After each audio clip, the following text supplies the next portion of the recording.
Okay, we got it up eventually. You saw a little bit of my Discord there. Hope you enjoyed the sneak peek into my official Discord that I had up at the side. People were chatting, and I was looking at what they were saying.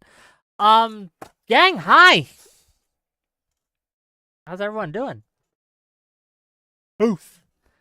Funny story about the tooth. Tomorrow's the day, or that's what they tell me, at least. So, the last day you get to make that joke. And then this bad boy is gonna be fixed. Hooray! Again, at least that's what they tell me. Hey, Zero Fox, how's it going?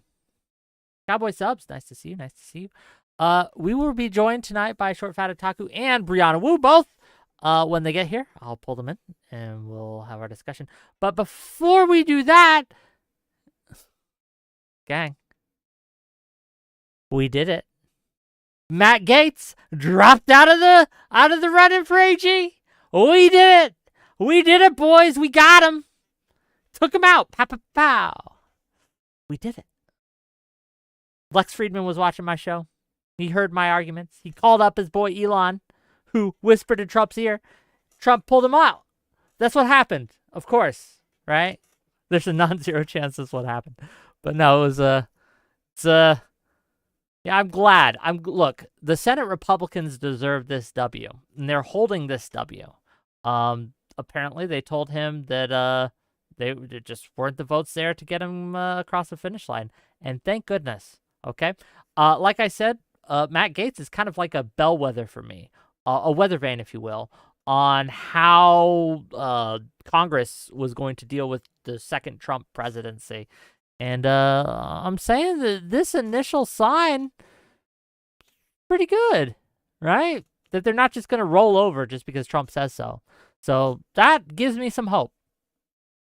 And I'll take it where I can get it. It's not a lot, right? It's not a lot, but we will take it where we can get it. And yeah, it's possible that he might have a worse pick in the chamber. I don't know. But at least it won't be Matt Gaetz. Keto Burrito says, hey, Wick, it's time to get a even worse AG. Let's go. We don't know who it will, unless you guys have inside information. I don't, right? I have no idea who's going to pick. It could be worse, but it could very well be better. And I guess we'll find out, right? I guess we'll find out together. Oh, man. I'm excited. I'm excited to talk today. It's been a while since I've talked to either Short Fat Otaku or Brianna Wu. So it will be interesting to see how their views on what went wrong with the 2024 election, their views on why the Democratic Party just failed. I mean, I've shared my views with you, and I'm curious to hear theirs. So it'll be fun. It'll be a great kind of discussion. I'm really excited for it, and hopefully they get here soon. When they get here, they can jump backstage. Sounds good.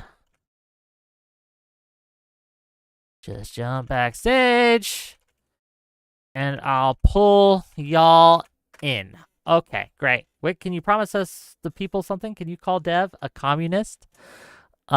I will do that just for you. Remind me, okay? In case I forget. You gotta remind me. Just be like, yo, remember you promised. Call Dev a communist. I saw him fighting with some dude on Twitter about Ukraine. I'm gonna talk to him about that a little bit. I'm curious. Like this is the thing. Like, so for those of you who don't know, Ukraine recently launched an ICBM missile, non-nuclear, into a Ukrainian city to attack it. A lot of people are blaming this on the U.S. Allowing, and Biden specifically, giving the green light to Ukraine to strike into Russia, right, with U.S. munitions and weapons and things like that. There is only one person to blame for this, and it's not the U.S., it's not Biden, it's Putin. Putin didn't have to launch those ICBMs, right? And he's been bombing these cities for years at this point, right? This isn't new. This isn't different. Again, like this idea of escalation. Like, I don't want war in Ukraine. I don't want war in Ukraine. And there's a very easy way to get there to be no war in Ukraine. And you know what that is? Putin can withdraw to the borders as they were and before he invaded, right? Just leave. Then we'll stop. No more missiles will come to you. Just stop doing it. Stop attacking and they'll stop defending themselves. It's an easy equation here, right? What am I giving to Dev here? People are DMing me in Discord. Hold up.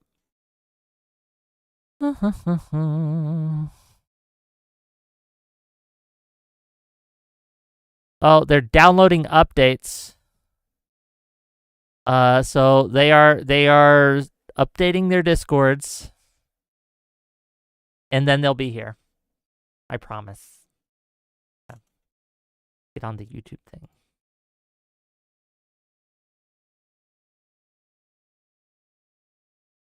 Two types of Gamergate come together to play election coroner. You know, we get people from all over the spectrum, okay? We get people from all over the spectrum, and we try to kind of get good perspectives. I enjoyed having them on before, right? I've had Brianna Wu and Dev on a couple times. I think that they have good energy, right? They play off each other well, and they have interesting things to say. I don't always agree with either of them, right? And we might fight tonight. I don't know. But I always find them intriguing. So we'll see. I know. Look, they say that they're downloading updates. They're showing me screenshots of these updates downloading. They'll be here. Don't worry. It's okay. We'll get there. We'll get into it. Right? Please fight Dev. That would be hilarious. I'm not sure what we would fight on, but I'm sure we can find something to fight about. What happened to your face? I shaved my beard, okay? Someone paid me $500 to shave my beard, and I was like, I'll take 500 fucking bucks to shave my beard. That's what happened to my face. So, yeah. If you do end up fighting tonight, don't pull punches. People don't like when I... Look, they say they don't want me to pull punches, but they don't like full-on fight wick, okay? Hello, you're live. Hello. Hi. Long time no see. How's it going? I know. So I will be on camera in just a bit. Discord is updating a huge patch. So that is installing on my laptop. I'm just jumping in on my phone while that's waiting. All good. Dev just got here too, so you were at least less late than the Yeah, Canadian. I beat Dev, of course. You know, well, I'm in good shape. I do work out Dev, so you know, I'm a little more fleet of foot, I think. That's how it is, I guess. Oh. So, yeah. How are you two Americans coping with the election? How's it going? I am not too embarrassed to admit I went into the bathroom yesterday and just cried for 20 minutes. It's been a lot of bad news lately. So, how about you, Wick? Any You know what? bathroom? Yeah? It was a gut punch. I haven't cried, but we have some good news today. Gang, I don't know if you heard. Matt Gaetz withdrew his nomination for Attorney General. Hooray. Is that really surprising? Does that surprise you? I was worried that, look, I was using Matt Gaetz as a bellwether, okay? Whether or not the Senate would confirm that man would tell us a lot about how the Senate was going to handle a new Trump presidency. Are they just going to roll over and just do whatever he says like a dog? Or are they actually going to have some morals and principles and a spine? So you know what? I'm going to take it where I get it. I'm going to take a little hopium. I'm going to take the W, and I'm good, okay? Like, let me have this. Let me have I this. like this. This is positive, Wick. I like this. Well, you have to, right? Because it was kind of a gut punch seeing Trump win again, right? This is something I worked against, something I didn't want at all, and it sucks. But that's politics at the end of the day, and you got to just keep getting the W's where you can. And I think that this is a good start. Now we just got to get Tulsi Gabbard and RFK Jr. and I'll be fine. So Yeah, Tulsi Gabbard is DNI. So I like the memes because that's pretty much what it means to me as a Canadian is memes. And the whole like Trump supporters are putting libtards in the crystals. Like that was pretty funny when that was a meme for a while. And oh yeah, the meme of like Biden backstabbing the Democrats in the final hour, where it's like, who was the final vote against Kamala? And Biden turns around with a smile. Like that's just some funny shit. There's regardless of how you feel about the politics, there's always good memes on the internet. true. Do you so have you faced any backlash from your community, Dev, on some of the Trump stuff? Oh, of course. I saw your video. My channel's basically dead. Basically Oh dead. no, buddy. Are you being hyperbolic right now? I don't think that's true. I'm being somewhat hyperbolic, yeah. So I've looked at my my metrics for the past few months, basically since the Trump assassination attempt, right? And part of that was my fault because I was probably a bit too spicy, a bit too soon on the internet. I enjoy my edgy jokes, but I mean, for people who are politically partisan, edgy jokes only count if they're going one way. You know how it is. Yes. But I enjoy edgy jokes all around. So I was probably a bit too soon with some of them. So I mean, the L is mine in that case. But yeah, since then, there's just been like that's about 4 months ago or so. There's been just a lot of unsubs. I'm probably 6,000 subs down now so far, and it hasn't stopped yet. However, my views have remained relatively the same, and the incomes remained relatively the same, maybe like 10% less. So I think it's mostly dead subs who are leaving. So it's not like my channel is dying, but also when you lose a bunch of subs all at once, that does downrank you in the algorithm, and you do have to like build yourself back up again, right? So this is one of those things where I've definitely felt the hit. But also, there's been a lot of people who like irrationally hate me now, right, for not being loyal to Trump. And I was like, well, I was never loyal to Trump. I was never fully against him either. But I was never like a partisan on any of this stuff. I was always someone who just kind of talked about the things as I saw them. I mean, I recall like putting out some videos over the course of Trump's first term where I said some things about him that I liked. It's like, well, I think he did this right, he did this right. But I also said that I said that I've reposted this clip several times now because I think it's probably one of my better, Nostradamus moments, where early 2017 I said the media was behaving so poorly with regards to legitimate Trump derangement syndrome that once Trump does something that's actually bad, that isn't just something that they're soying out about, no one's going to believe them anymore because they will have burned all their goodwill with the general populace. And that happened. That's exactly how it happened. It's a boy who cried wolf, basically, right? They were crying wolf the entire time, and then a wolf showed up and.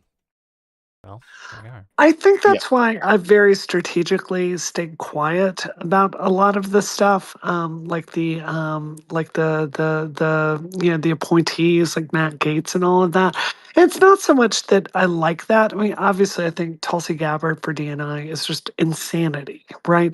But at the same time, I'm thinking what Resistance 2.0 is going to look like, and I think Dev, you're dead on that one of our big mistakes was screaming from the rooftops about every single thing. And we've got to save that ammunition for when it really counts this time around. And yeah, the other thing is, I think it's true that if we come out in the, my side is just automatically opposed to everything, all that is going to do is put the Republicans in a position where they feel like they have to defend everything, right? And I think like this Matt Gaetz example is one where, we didn't hit the roof. The New York Times came out with a really well-reported story about the conflicts of interest and the issues with him being there. And then, private pressure was applied to call him to pull aside. And I think that's just about right. So, one of the things I'm going to try to do, and this is taking a lot of good faith on my part because I'm not a Trump guy, I'm not a Republican, but I think the truth is half the country believes in this guy, and half the country is so pissed off at progressivism that they find us more, disgusting than Trump, which is a really hard thing to stomach. So I think that's something we've got to make our bed with is how do we have a country together with people that think like that? And it's a hard question, Yeah, there's two things I want to ask you about that, actually, Brianna. Yeah, in a second. yeah. Let me make a little money, get the super chats out of the way here. $5 from Cameraman 502 to say, I believe this was the second sign of the Senate GOP not bending to Trump's wish since an election. The first was picking Thune over Scott. That's fair. And then Honkler says, I think the come up is on the way for Dev now that the echo chamber right wingers have left. Course correction done. Now the real work begins. Fair. I mean, I think all. Oh, go ahead. Yeah. So, let's see. I'm trying to think back on the timeline here. This might be a story that I've told you, Wick, before, but I don't think I've told you this, Brianna. I started my channel in 2009 when I was much younger, and it was just me and my friends like running around my hometown with a camera making like anime videos, right? It wasn't at all a political channel. And then like you had like the wave of Let's Plays in like 2010, 2011, and I did some of those and I made some friends there. And then Gamergate happened. I did a bunch of Gamergate videos, and that's kind of when I met like people like Sargon and other people. However, when 2016 happened, I lost a bunch of my left-leaning friends around 2017-ish because they all moved leftward. And I went through a huge audience purge and a huge connections purge because they basically said, well, you're not radicalizing leftward. You're not like turning into this kind of like smash the state anarchist leftist type. So fuck you. You're just like pro-Trump. And it's like, well, I wasn't pro-Trump. But so I lost a lot of people that I knew, a lot of viewers and a lot of fans. And now I'm kind of going through the same thing, and I have been for the past 2 years of just now my right-leaning connections and my right-leaning friends and my right-leaning viewers are all leaving. And I think I'm at the end of that now. But it's one of those things where it's like having to repeatedly purge your own audience because they get too extreme is kind of a rough thing to do, because you also have to ask yourself like, well, that's like 1,000 people who have left or something, right? Like, and you're just one person. Are you sure that you're the one who's actually correct here? Or is it the 1,000 people who are all telling you that you're wrong, and maybe you actually are wrong? Like, you have to. It's very easy to fall into an echo chamber, and I try very hard not to do that. But even then, the people who have left are all now on like other channels, on like, Dev is now totally like, on these videos that say Dev is now evil, and they're in the comments of those videos saying, yeah, Dev's made an echo chamber in his community, and I'm like, no, I haven't. But like, there's irrational hatred. And then there's people who actually have good critiques of you, and you must balance. You must be able to sniff out which one is which.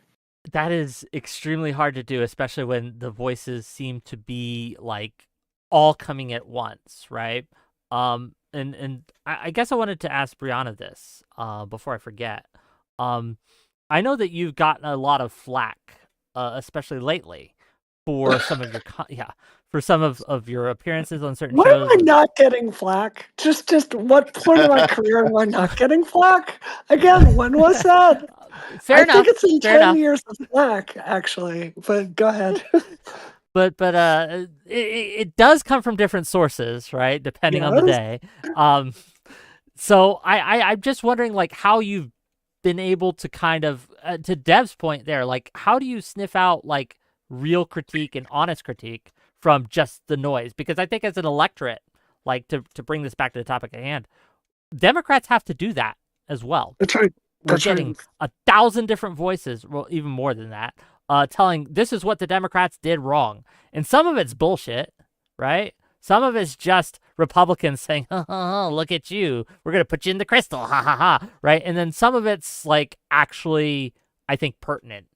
So how do we sift? Go ahead.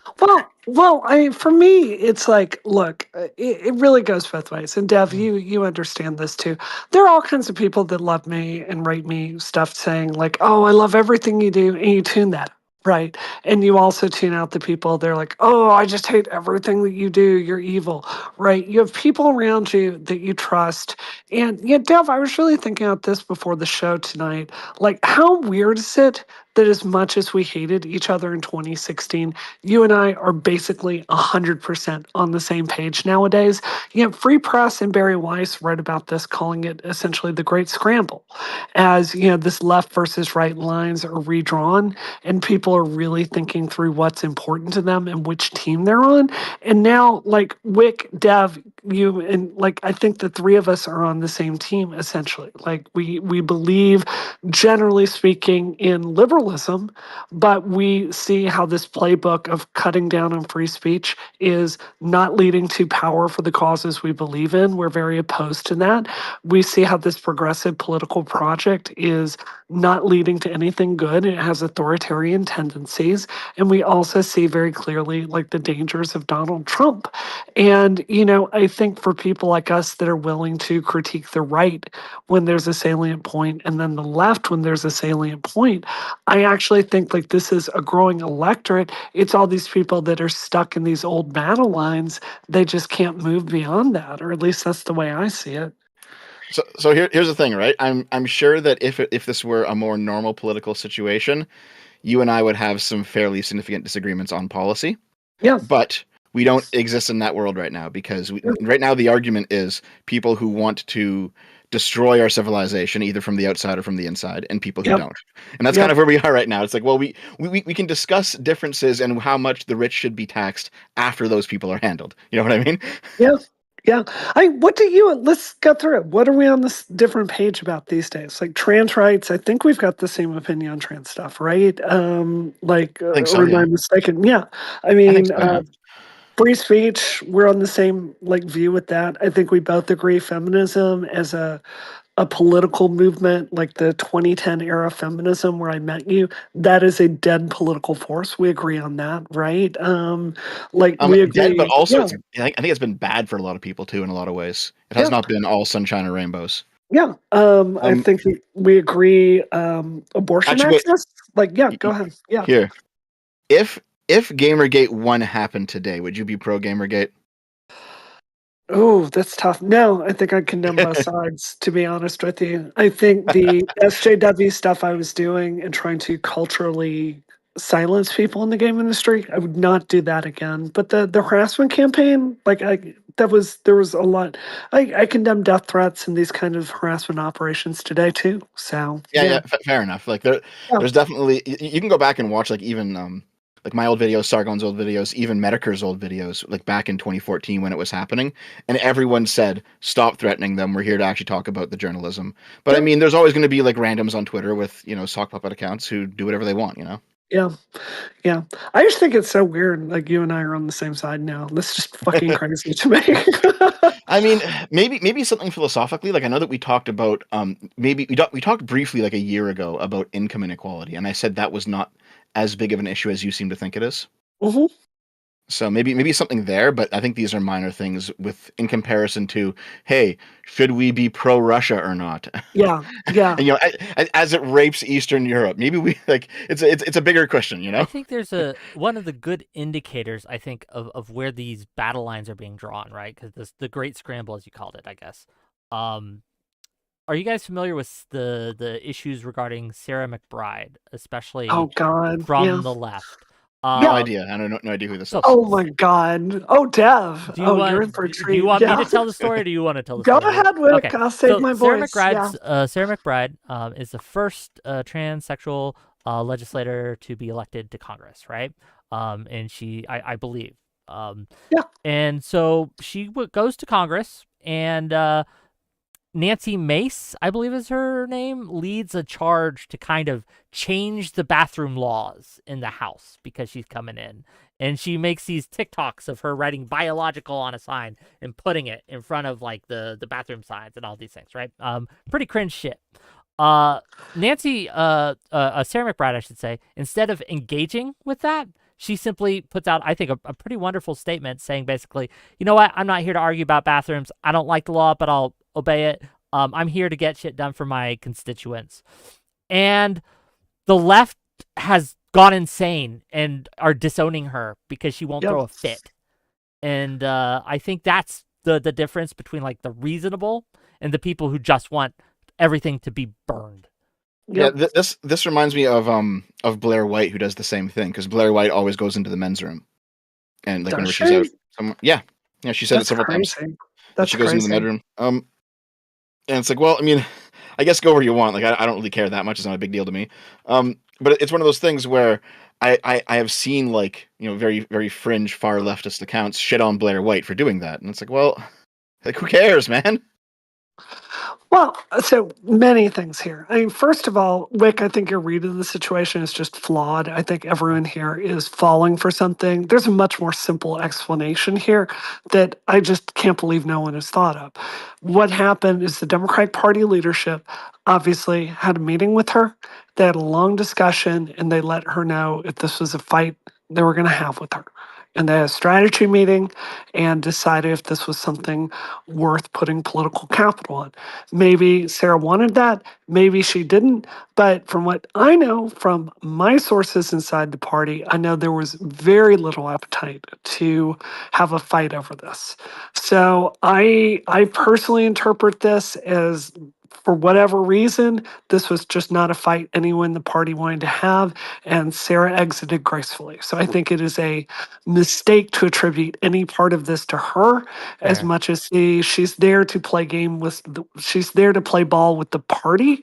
That's how she became the first trans elected person, was essentially being silent and working as a party institutionalist. And it was more successful than my 2016 congressional run. So more power to her. She's clearly got the playbook for trans people to get political power, and I'm not going to second guess that, even though it hurts me to see her rolling over on this. I have a really good friend of mine who's a trans federal employee. She is really worried about this bill Nancy Mace wants to do, making this illegal for any trans federal employee to use the bathroom. My friend is gorgeous. No one would ever know, but there are people at work that knew her before, and this is really going to impact her life. So, I think there's some very serious issues at hand here, in my view. So, on fair enough. Like, if you have sources I don't, then fair enough. But that then begs the question, right? Is this a fight that the Democrats should have, right? I mean, I don't see how it could be won. I mean, I knew we were going to get into this. I personally think the trans issues lost the Democrats the election. I've looked at the polling. I've looked at the salience of those anti-trans ads here in the United States. Really? I think that, yeah, I 100% believe this. I have sources from inside, that basically know the people that created those ads. And what they found was the anti-trans ads didn't quite make up the difference that women felt on abortion towards the Democrats, but it was close. It was enough to put a huge dent in it. So when you look at all those issues together, I think trans issues handed the Republicans the election. And the reason, Wick, you were saying at the beginning of the show, so many trans people are angry at me right now, is I feel very, very strongly that trans public policy messaging has got to change. We've got to drop the sports shit. We've got to get back to basics. As far as, Dev, you have a brilliant video everyone should watch where you're talking about how you wish trans medicalism had won. That is the Yep. message we've got to move back to. And that is the only future trans civil rights are going to have, because this wildly expansionist idea that we've been on is just dead. Like, there's not a political appetite in the Democratic Party to stand by it, and we've got to retreat to safer ground. As a part of that, there was, I think, actually a better video where I just said everything normal is right wing, Yep. because there's definitely this anarchist streak on the left. They're far to the left of the Democrat Party, or like most liberal parties in other democracies, and they basically say, well, the idea of normalcy itself is fascist because it oppresses people, it makes them fit into a mold, right? So we Yeah. need to, if you go and work out every day, you're a fascist, right? Because you're imposing strict discipline on yourself. If you have like a nuclear family, you're a fascist, and I go down the list of all these arguments that I've seen over the years, and I'm like, this is the reason why people are generally moving towards the right, at least in some places, because you're taking things that are normal, everyday human experiences that are, for the most part, apolitical, just things that regular people want to do and think are good, and you're saying, no, that's evil. It's like, well, you're obviously going to lose everyone whenever you do that. So, Yeah. in the interest of kind of like giving because when it comes to why did we lose the election, I don't think we can point to any one thing, right? Like, there's a lot of missteps that I think we I have a made. hypothesis, actually. Oh, by Yeah. all means, go ahead. So I do think like the trans stuff as a subsection of the woke stuff might be, I mostly agree with you, Brianna. I think it's like a second place reason. I think the first Oh, reason, inflation was the biggest, to be clear. yes, I'm that was saying that was yeah. after all those major variables, I'm saying trans made up the difference. So I should have said that. Right. Okay, yeah, fair enough. Yeah, because I don't have any inside resources, but I have autism and I have a lot of it. I mean, you can't make that 4-hour video that I made without autism, right? Yes. I think So you have turbo autism, which is the good autism. Turbo, that's a good autism? Is that's the good Are we autism. doing an It's autism the tier list today? I could bring yeah, up a oh tier yeah, list. the research oriented autism, yeah. But yeah, I think basically, if you look at the data comparing the various elections, like the past 4 cycles or so, the past 4 presidential elections, the gap between the winner and the loser in the popular vote has remained steady proportionally. So it's not like there was some sort of crazy swing in one way or another, and it's not like there was no insane amounts. Of, the zero hedge guy was like, "Where did the 20 million ballots go this time?" It's like it's so fucking stupid. As long if you actually look at the data, it all works out, and I'll do a video on that probably in the next few weeks on how that all works. But what you do see is that Trump gained, in terms of just raw votes, he gained about the same number of votes proportionally as the American population grew. And what that says to me is that he basically kept there wasn't any new voter bases he was tapping into. It was all the same people pretty much. He didn't like grab some new coalition of new people or anything like that. But however, Kamala Harris lost what 7 million votes compared to Yeah. Biden. Yeah, it's like something like 7 million. And what that says to me is like, for a variety of reasons, people who are kind of like lukewarm Democrats or like lukewarm liberals or like they're only like partially political. They only come out and vote when it's really important to them, and otherwise they just stay home. Like those are who she lost, I think, because it looks like the Democratic base was still there. It's just that the extra 7 million they didn't show up, and maybe part of that is because mail-in voting was not as necessary because COVID's gone. Maybe part of that is because the urgency of kicking Trump out is no longer there because I do think that in very basic terms, Trump lost 2020 because of COVID, and Kamala lost 2020 because of inflation. And so there's something else here too, because it's not just a right wing shift. I know lots of people are doomering about governments all over the world moving right wing, but I mean in 2022 Australia moved left wing. Right, I think Austria moved left wing as well. Japan's moving left wing in its next election. I think what's happening now is just the world's fucked. The COVID fucked the world, and then the economic fallout of that also fucked the world. And basically, people are voting out whoever's in power, whether it's left or right. The incumbent purge. Yes, the incumbent purge. Because if you look at all the democracies in the world, it's about 50-50 on whether or not it's left-wingers or right-wingers winning. It's just that the people who have been in power are getting voted out. And if they've been in power for longer, then they're really getting voted out. So just one second before you go, Wick. My Discord finally updated. I'm jumping out. I'm jumping over to my laptop, so I have video. So I'll be right back. Yeah. Give me a second. Okay, sorry about that. Well, when she gets back, and hopefully it'll be soon, I'll give my take. Because I think one of the issues that I see with some of the analysis here is, I agree that inflation was the number one issue, but one of the things that I worry about, and when you say things like, oh, incumbents were just getting slaughtered left and right, like this is a worldwide thing. This is kind of worldwide.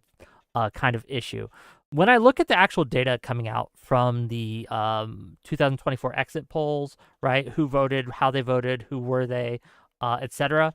It's clear that this was a winnable election, right? We didn't get slaughtered. We lost by about 2% of the vote in Pennsylvania, 2% in Wisconsin, 2% in Michigan. If that had flipped, we would be looking at President-elect Kamala Harris right now. So this idea that, oh, it was just this incumbent slaughter and it was simply like all these things, like, and there was nothing we could do, I just reject. I think that, again, there's no real one issue I can point to, but a combination of all the things that I think Brianna Wu's been saying, and you've hinted at too, is there's this just, a lot of people just stayed home because they were tired of all the woke bullshit, honestly, and they were like, you know what, I hate Trump and I'm not going to vote for the guy, but and they kind of just sat home, especially in Pennsylvania, right? Well, I'm sure some of it is that Kamala Harris is people don't want to hear it, but she's kind of unlikable as a person, in my opinion. And also the fact that she didn't win a primary, I think to the average person just makes her seem less legitimate. And that was a big thing that the Democrats fucked up on. Is they should have figured out that Biden was too old to do this shit like in January, and they should have run a primary.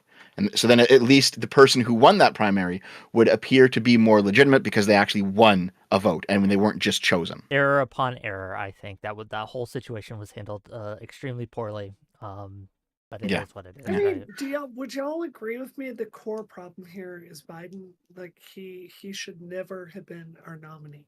I think, and I felt that from the beginning. Yeah, I know you disagree with me, Wick, but he, he was basically a corpse when he ran in 2016.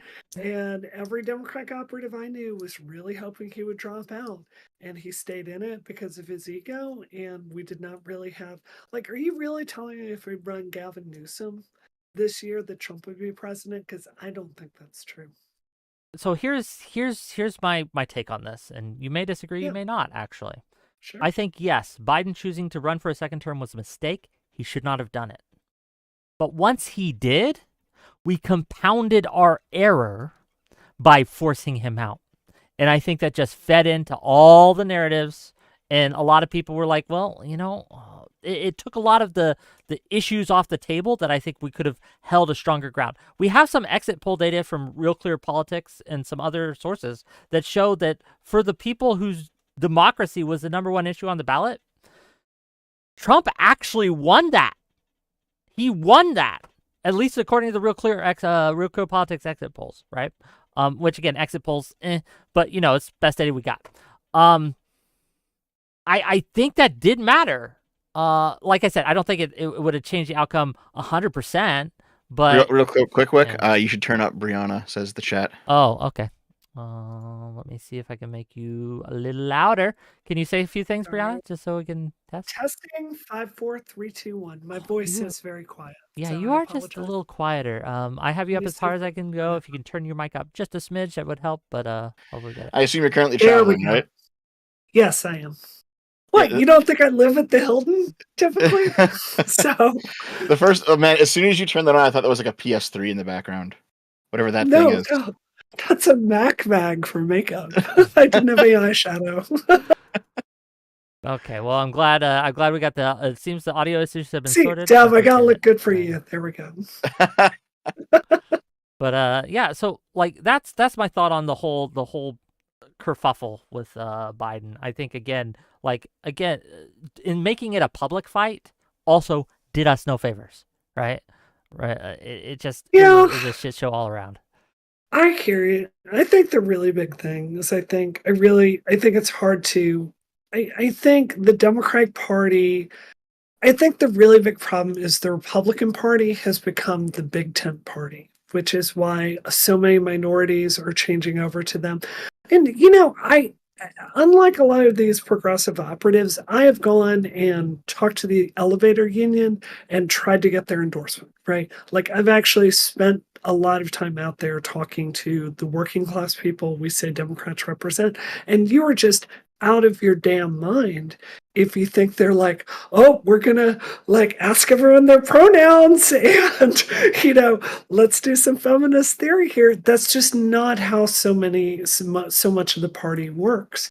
And the culture of the Democratic Party, because of this progressive fringe, has become more and more elitist to the point that it's really hard for us to attract people over here. So any future for the Democratic Party, it hurts me to say, because Dev, how hard I fought to make identity politics something that the Democrats stood for.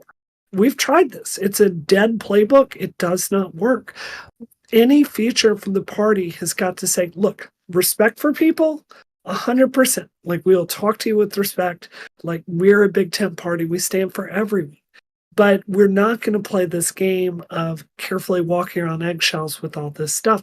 People have to be able to say what they think, and we've got to be able to respectfully disagree. And if the Democratic Party is going to survive, that has to change. How do we win back the people that we've lost? Oh, first of all, $10. Sorry, got to make a little money. I think the main three issues were crime, immigration, social issues, and inflation. That's 4 issues, but okay. We all are tired of the way things have gone. Also, Kamala is just awful on a personal level. Thank you for the $10, Satan Gray. I really appreciate it. I think he's linking crime and immigration into one problem there. Yeah. Fair enough. Yeah. But regardless, right? Like, I guess my question is, right? So for the people who sat at home, and there are some, right? About, I think, I'm looking for the exact number, and I'll find it eventually. But off my head, I think there's about 5% who switched their vote, right? Who voted for Biden in 2020 and who voted for Trump in 2024. How do we win those people back? What do we think? What do you think, Dev? Well, not with Gavin Newsom. I disagree with you on that. Actually, I think he would have lost. Really? Yeah, I think basically the two up and comers right now, you have Newsom and you have Shapiro, and Shapiro's the way to go. Shapiro's the way to go because Newsom seems to be the progressive wing, or more the progressive wing, and Shapiro seems to be more of the like realistic, grounded, almost working class wing. As a Pennsylvania resident who voted for Shapiro and who knows Shapiro and Fetterman, to be clear, I think that you're exactly right that the future of the Democratic Party is in Pennsylvania and the Rust Belt. Like, we need a thought leaders, and we need a platform that comes from there. It can't come from California anymore. It just can't. It's failed. Well, okay. Well, one at a time. Go ahead. There's optics, because California is very unpopular as optically, but there's also like a lot of corruption. Lots of places that have just like one party rule, whether it's Democrats or Republicans, you get a lot of like bureaucratic corruption there. California is no different. Like, no one wants to go to fucking San Francisco and walk through the shitting streets, right? Like, no one wants to live there. No one wants to live in like a tent city. It's just, there's so many bad things that have come out of the Democrat control over California for the past 40 years or something. Like, there's not enough competition in a location like that, but Pennsylvania has it. And that's probably why you have a much more competent governor. I do feel like I have to say, I think there is a variable both of y'all are missing, which is Gavin Newsom is devastatingly handsome. And there are a lot of women voters across this country. And like Josh Shapiro, also extremely, extremely sexy. But Gavin Newsom, the way he commands a room, it is electric. And I would urge you not to discount that. Look, I'll leave that section of the discourse to y'all. Go ahead. I've heard you talk about Tulsi Gabbard. You know what? So. I'm not voting for Tulsi Gabbard, though. As hot as I might find her, I don't like her, right? I think she's dumb. But no, I'm not. I get what you're saying. I guess so with Shapiro, I know personal MAGA family members who voted for Trump in 2020 and 2024, who also voted for Shapiro, right? They like what Shapiro's doing in Pennsylvania. He's got like a fairly good approval rate. Last I saw it was like 60% or something like that. He got a commanding amount of the vote when he was elected, right, to governorship. Whatever he's doing, right, to win over Republicans, I think it works. And I don't think we have one of all those things that I think is a mistake that a lot of people are doing. And I've talked to Econoboy about this. I've seen Pisco talk about this. I've seen others talk about this. Is they're like, we didn't go far left enough. They're like, if we went more far left, then the people who stayed home would have showed up. That is an argument they make, and I reject that argument outright. Really? I think we've hit our cap. Econoboy says that? Yes, that's Econoboy says that? That is insane, I've heard that a lot. dude. I've heard that a lot. Oh, that's cope. That's cope, y'all. But that's their argument. Their argument to kind of steelman it is that they had nothing Kamala was saying appealed to them, and so a lot of progressives just stayed home instead of coming out because there was no kind of way there was nothing to rally behind, really. No really progressive policy to rally behind. And to be fair to him, there is kind of a point there. Like Kamala's big policies that I can recall, and you can correct me if I'm wrong, my memory is not the best. Child tax credit, she was pushing that. $50,000 for new home buyers, okay, she was pushing that. And other than that, what was she offering? She had some ideas about black businesses, very targeted for black people. Okay. See, so here's the thing, right?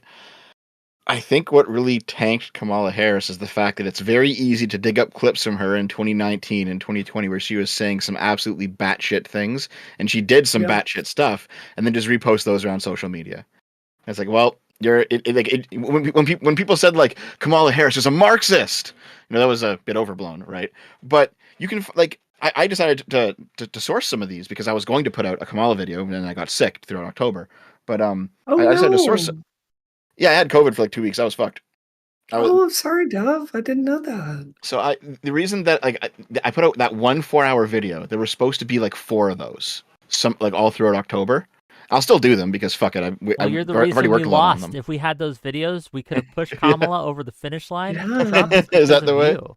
Okay. Honestly, I blame Destiny. I think it's his fault we lost. If he'd put out his January 6th insurrection video, I mean, his response this to this is all on him. Yeah, the response to the like memes aside, the response to his assassination attempt, or Not good. his response Not to the good. attack, yeah, did us no favors. Nope. Also, I've been paid to call you a communist, Dev, and I will Okay. do so for money. So you're a communist. Is no one calling me a communist? Not yet, Come but on. hey, look, well, the night's young. Okay, we got a lot of time. Look, I got my Porsches from the proletariat, y'all. Come on. $10 from Joe Martin. Oh, go ahead. Okay, sorry, I'm just making a little money here. Wick and Party. The issue is the Dems didn't learn in 2016. Superdelegates selecting the party's rep for president fails what democracy means and hurts the people's interest. And then $5 from Rizius. I don't like the Biden is a corpse talking point. Since bar the poor debate formats, there was much bubbling moments with both Trump and Biden. And then $5 more. Dev, do you agree with me? Oh, sorry. Go ahead. And then you can listen, Ossoff is a beautiful man to me. I have shit taste. He'd have my vote, to be honest. Newsom looks more like the used car salesman took office. Oh, go ahead. no. Oh, no. Don't talk about daddy that way. No. Damn, I was just going to say, you agree with me that Biden is a corpse. I mean, like you called him that pretty in one much. of your videos. Yeah. I did, yes. Yeah. He was, Yeah. he looked like he was being reanimated by magic temporarily or something. Like, he was not all there. Don't mess with my magic, brother, okay? He's not a corpse when I got my strings on him, okay? That's all I'm saying. So when I was digging into basically just the stuff that Kamala Harris had done, because I wanted to fact check some of this, because what I've noticed is like whenever like a crazy claim from some right wing account like DC Drano or something goes viral, there's usually like a nugget of truth in there, but it's been like built up into a huge fucking thing that doesn't really completely map onto reality. So I wanted to see like one thing that I found out is that like back during the George Floyd kind of like 2020 Summer of Love thing, Kamala did support that one BLM bail fund that ended up releasing people who turned around and then committed more crimes. And like one of them ended up being a murderer, one of them was a drunk driver that killed someone, one of them was an arsonist. And it's like, if you are you're an attorney general and you know what it's like to be in the legal system, like how could you possibly say this stuff, say this anti-cop stuff back when that was a big deal in the summer of 2020? And like those clips just came back to haunt her on social media. Yep. And it's like I think it's a big. Oh, go ahead. Sorry. No, I'm done. Go ahead. No, I was just going to say, I think you're right, Dev. I think the problem is Democrats have a way of speaking where we will go to every single group. And like, Wick, I don't know if you've worked enough at the party to get this kind of stuff sent to you. It will be like, all right, all hands bulletin. If you're talking to black people, here's the magic words to use when you talk to black people. We've focus tested this. Say this phrase, say this phrase, say this phrase. Okay, and then if you're talking to Latinos, here's the magic phrases you use, blah, blah, blah. And then if you're talking to trans people or gay people, here's the magic words that you use. And the thing is, like, I guess that, like, focus testing has a point, but the problem is when you get all this together, it's a really freakishly fake way of talking to people. It sounds so phony. If I had to, like, put a face on all of that, Kamala Harris is 1000% the face of that. because she Yeah. sounds so fake and bullshitty when she talks. It's like, I know she's a smart person. I've worked with her office. It was a fantastic experience. 10 out of 10 sharp. I know the girl is smart because she's gotten so much done. But when it comes to politicianing, she is the biggest example of Democratic, like, focus-tested brain rot I've ever seen in my entire career. A lot of what I hear from more center-leaning people, and we're going to be talking to an actual centrist on Monday. We're going to have Tracing Woodbrains Whoa. from the Bar Pod. Oh, I love him. Yeah, he's going to be coming on. We're going to talk. He's such a good friend. Yeah. He had a little Twitter essay right after the election, the night of the election, in fact, when we were all pretty new Trump was going to win. And I wish I had it up with me. I don't. But he said something that I think is poignant. That as a moderate, as a centrist, he felt that, like everyone was saying, oh, Kamala ran to the center. Kamala ran to the center. She ran to the center. She was trying to pander to the center. He was like, I, as a centrist, I never felt once heard or listened to. It was, and the way he described it is that there was a bunch of young, professional leftists were trying to craft a message that they thought would appeal to centrists. And it didn't work because it was obviously from young progressive leftists. And I worry that our focus on, like, focus testing, like you put it, has degraded our ability to talk to people, to just be fucking honest. Yep. So here's the thing. If you look at J.D. Vance, regardless of how you feel about the guy's policies, he is clearly who he presents himself to be. Like, he talks like a normal guy. And same with Tim Walz. He is that guy. Like, all the goofiness is him. That's who he is, right? And I do think just how manufactured Kamala Harris seemed to be. It was the same flaw with Hillary Clinton, which kind of sucks because they're both women. It's like, why is it that two high profile female candidates have had this same problem? Oh, I got a theory on that if you want to hear. Right. I mean, well, when was the last time I was not on fire, right? Like, if you just speak your mind, you get in trouble in ways that I don't think men always do. So I think that's part of it. Like, look at women politicians. The most popular, like, mode for a woman politician is policy woke, who is very, very measured in what she has to say. And those the double standards, in my view. I think that actually kind of ties into my hypothesis, because while I think that's true, I think that the fear of that women have leads them to be less genuine and come off as less genuine.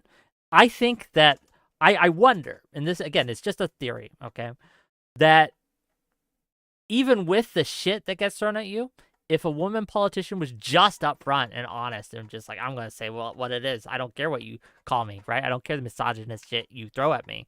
I think that would actually, that's a winning move politically. I think that it might be harder to do as a, as a person getting all that shit, right? But I think it actually sells.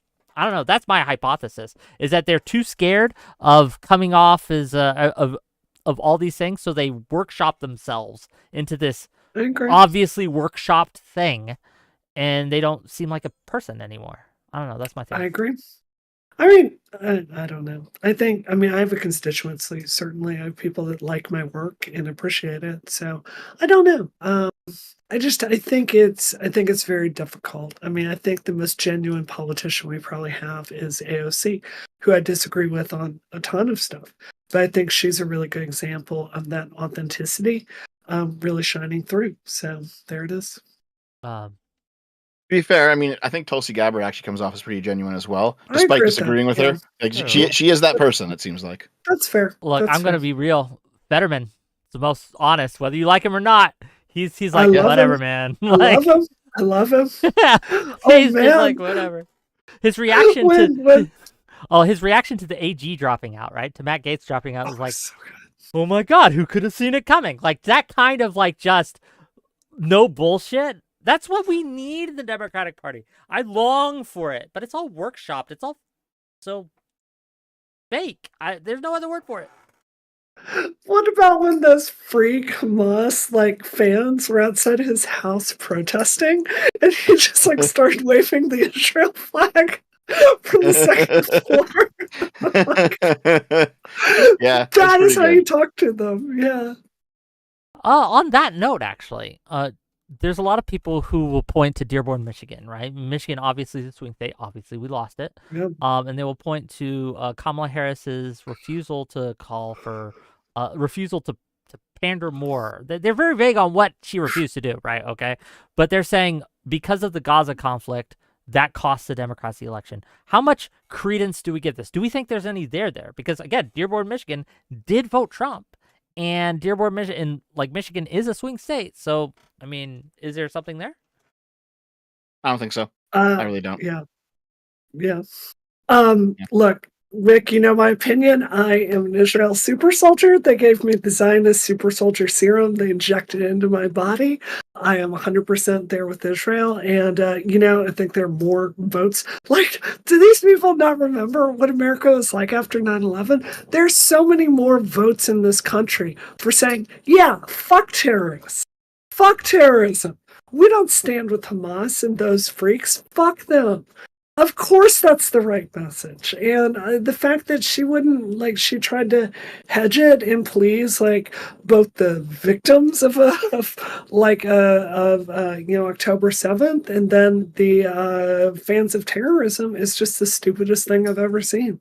Well, it appealed to neither of those groups, right? No, neither side liked her because of that. And I think that there's people who saying that the Democrat Party is no longer the big tent party. And I don't know if that's true. Yeah. I mean, I'm torn on really? That. Right, because What? I think we are so big tent that we try to pander to all these different groups in it, and it ends up no one's happy ever, right? And we have this fractured mess. Though I do see your point that this is something Lex Friedman actually said the other day on my channel when he was watching my show as he does. Hey, Lex, unblock me on Twitter. Is that he? Is that Lex has no idea who I am? Sure, but his statement was this: that he was tired of people attacking the left for being on the left because they weren't left enough, and I do see that as a growing problem, and I worry that this election is going to empower the purgers, right, more than anything else. One of the big reasons I didn't want Trump to win, right? One of the biggest reasons, because it would empower that wing of the Democratic Party that took power in 2016 era, right? After Trump won, we kind of gave the seat to a lot of these people who were like, we just need to become more leftist, more pure, right? And I worry that that's going to happen again. Yeah, I do. Boy, I want to get the opposite way. I 100% agree with Destiny. I think it is time to put all the fringe leftists into the escape pod and just let them go somewhere else. I am done. And the reason I'm 1,000% done with these things is I've had a front row seat to progressivism for the last 10 years. I've worked with Cenk and I've worked with a ton of other groups trying to get people elected. And Wick, over and over again, is the same story. It is children who do not have the adult skills to work with others, focusing on these minor differences, unwilling to get shit done towards common goals. They get mega focused on stuff that just does not matter. They get obsessed with these ideas that are stupid, like we're not going to take corporate money or do this when you've got to have resources to win. No one is serious about bread and butter stuff like fundraising or data infrastructure, and they're really, really big on ideological purity. I've seen them hijack and cannibalize movement after movement after movement after movement. I'm just absolutely fucking done working with them. I've had enough of the children. I will never work with another progressive group like that in my entire career. Normie Democrats, they're adults trying to get shit done. Yeah, I will work with you. But I'm just so tired of giving these goddamn communists a second of attention, because all they do, they're a cancer to any organized political effort that they're involved with. And Dev, part of why I love your channel so much, you've talked so much about this, how there are virtues that the right wing has that we've got to get serious about, like the ability to work, thank you, sweetie, the ability to work towards common goals, the ability to grow up, act like an adult, take personal responsibility for your life. This is good stuff for me as this is one of the reasons I think I've had a successful career is I grew up in a conservative family with those values, and I've applied it my entire career. The leftists have none of that. And I just think it is time to part ways. Let them go fuck up the Green Party for a cycle or two, because this is adult time and we've got to rebuild our party. I'm sorry if that's too strong. I mean, this kind of reminds me of we had a conversation like a year ago where I pointed out that Yeah. Data came out of France that something like 90% of healthcare waste was cut when they added a $15 copay just to get in the door of the hospital. Wow. So it wasn't because you had a lot of people when it was completely free, you had tons of waste. When you had to pay $15 to go to the hospital, even though it's way cheaper than like the hundreds of thousands it could be, 90% of the waste was cut because people weren't going frivolously anymore. And I pointed out that leftists in France hated that idea because it wasn't ideologically pure. It wasn't healthcare is a human right. It wasn't, universal coverage for all, because some people don't have $15. But the practical trade-off of that is that you actually get to have a universal healthcare service that is mostly universal. You know what I mean? So it's one of those things where you have the fringe that is really, really devoted to a specific idea, and they're willing to burn everything down to get it, and they don't even get it at the end. And a lot to piggyback off all this, right? And don't worry, I'll steel man the other side later, but to join in on the pylon just for a moment, just as a treat for me, okay? Absolutely, right? They are always willing to sacrifice other people on their altar of their cause, right? Yep. Never themselves. Yep. It becomes impossible to deal with because you are more worried about offending them than getting something done. And sometimes look, offense is going to come. Sometimes you fuck up in your phrasing. Sometimes you do something wrong. That's fair, right? But the focus should be on fixing whatever it is that we want to fix, whatever that might be at the time, whatever policy we want to enact. That should be the focus, not, well, we should really elevate black voices when we talk about this issue. And the fact that we're all white here and there's not a black voice on the panel is really distressing to me. Shut up. I have black people on the time, right? Like, just let us talk as people. Stop trying to make this, I don't know. $5 from Satan Gray. For vets, there's a big issue with Walls, though. As soon as he was found out on his lie about details of his service. Nobody trusted him. He's also a FUD. I think he means Fed? No, FUD, like a FUD, Elmer Fudd. Like a doop, doop, doop. Oh, okay. Yeah. Okay. I mean, I don't mind the Elmer Fudd thing. It's kind of funny. I forget. There was a lie that came out of Tim Walz, but I don't know if it was about his service specifically. I think it was about the fact that he wasn't actually in China during the Tiananmen Square riots. He said he was, and it turns out like he was actually there several months later, and that was like, well, that makes you look pretty bad because he wouldn't just bite the bullet during the VP debate. Yeah. It's like you should have just said, "Yeah, I fucked up. Sorry." True. I mean, like, yeah, that was his worst moment at the debate. I agree. $10 from Lawson Harrison. Wick, is being completely honest to voters always the best thing to do? Long term, yes, in my opinion. What do you guys think? Yeah, I think so too. Yeah, I mean, politics is about figuring out word choices and how to couch things, but sure, yeah. I don't know, because I recall Obama at one point saying, like, no, this is not going to be a tax increase. This is going to be a decrease in your tax decreases. And I'm like, come on, man. Just say it. Come on, just be honest. I'm thinking, like, right now I have one of the main things I'm working on, Dev, is trying to make transmedicalism a point of view that's represented in mainstream media. That's why I'm saying yes to Piers Morgan and trigonometry and free press. And I'm about to do a big debate that I can't announce yet. And it's the reason I've got like op-eds coming out. I've made it like a specific mission to talk about transmedicalism as a concept, to make sure that when we're like adjusting our trans public policy, that's what we're thinking about. Like, this is something I've thought about strategically. It's something I'm doing. Now, as I'm talking about transmedicalism out there, do you think I'm going to really get into the details about like a stunning number of trans women don't get vaginoplasty? I don't understand it, but it's just true. So if I'm talking about like medical pathway to transition and access to bathrooms, like, I'm not going to get super segmented on, you know, like who's got a penis and who's got a vagina in there. I'm going to use language to indicate a medical pathway where you can choose either option at the end. Does that kind of make sense to you? Like you've got to really be strategic about your Is communication that a so you can lie be though? accurate. I don't think that's a No, it's not a lie. lie. It's not a Yeah. lie. It's making sure that you're communicating ideas clearly with the public. That, do you know what I mean? That doesn't get I you think I know what going you down mean. I rabbit guess. I holes. guess. Yeah.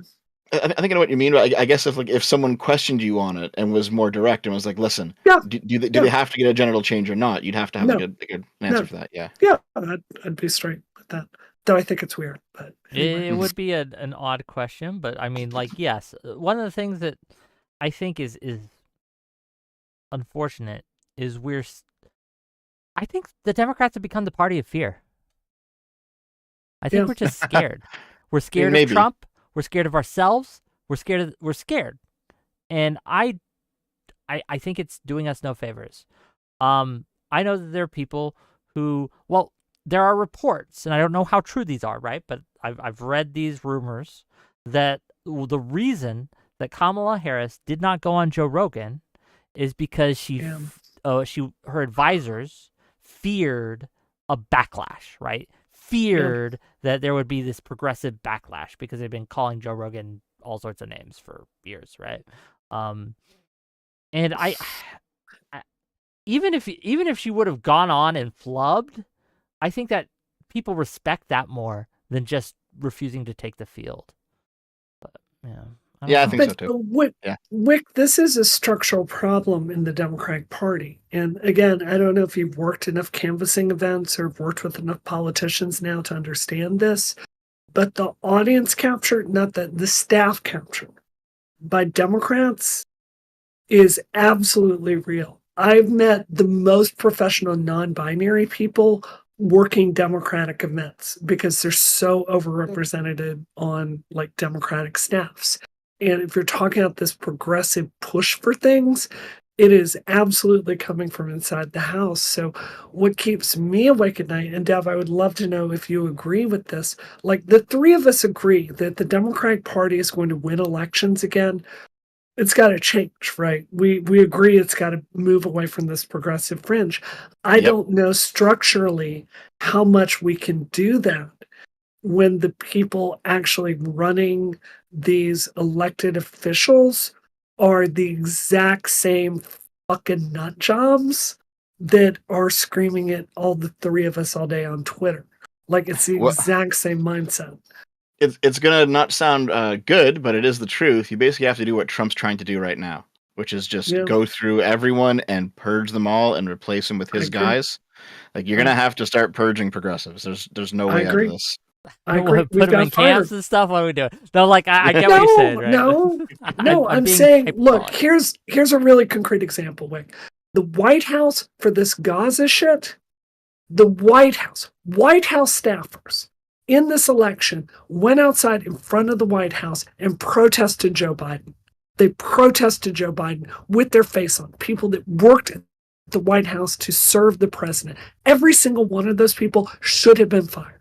That is not the way the Democratic staffers behaved, but they felt so entitled that they wanted to undermine the position of the president that they were serving.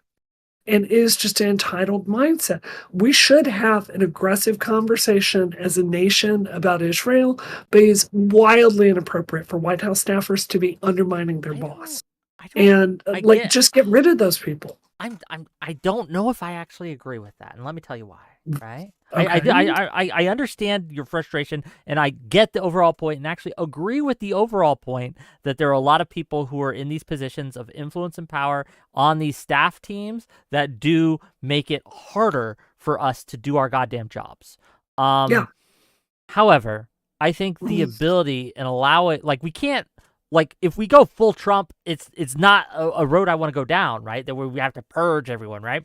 I think that the ability that's what makes Democrats the good guys.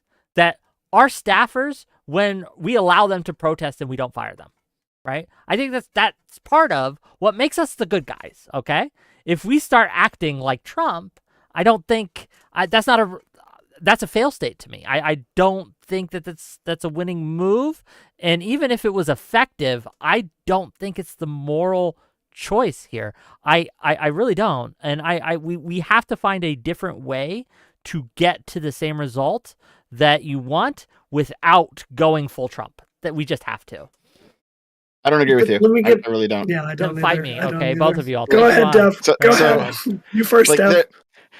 there is a place for Gamergate debate. and anti-Gamergate teaming up right now Against against Wick. Wick. Let's Everyone go. hates it. Go ahead. There is a place for debate when you think that like maybe Biden's doing the wrong thing, but to have your own staffers undermine the leader, right? To have them undermine your own team when there's things that need to get done, to do it publicly, that's just being traitors in the end. Because like there are ways you can bring that up. You can have those debates in private. There are other avenues to do this sort of thing, to dissent. Those shouldn't all be taken away. But to do it so publicly and so centrally, to have it come from his own staff on the White House property, that is just traitorous. Yes. I think part of purging the progressivism out of the Democratic Party means that you have to understand you cannot be so tolerant that you let actual enemies within destroy you. Because they do exist as well. It's not just Trump talking points. There actually are enemies with them. Yes, they are real. I agree with you that they are real, but again, to fire people who exercise their First Amendment right to protest in front of the White House for a cause they strongly believe in, and I don't even agree with their cause. Okay, I think they're dumb, but like we have to hold these things sacrosanct. I really do believe that. I really do believe that. Sure. And let me, I'll deal with you in a second, Brianna, but let me deal with Dev real quick, right? Deal with me. Wow. I'll take y'all both on. You have We're the fighting pleasure today. Okay, we're of fighting dealing with today. me. No, but to your point, like this idea of them being traitors to Biden, I just reject that entirely. Like this treason, traitorousness, this kind of talk is authoritarian in nature, and I do want my ideal world is where I can fundamentally disagree with the president, with my employer on something and not get fired. But like I said, if they were actually like refusing to carry out orders, like bringing like documents where they needed to go, that's one thing. But if they're doing that, but they also protest, I think that's an entirely different thing. Does that make sense? I understand your argument, Yes. Wick. I think you're attacking the wrong argument. We are not, or at least I am not saying they need to go because they protested the president. I am saying they need to go because their ideas are fucking bullshit and they suck. And let me give you a very concrete example. When Democrat talks about gay rights, what did they say?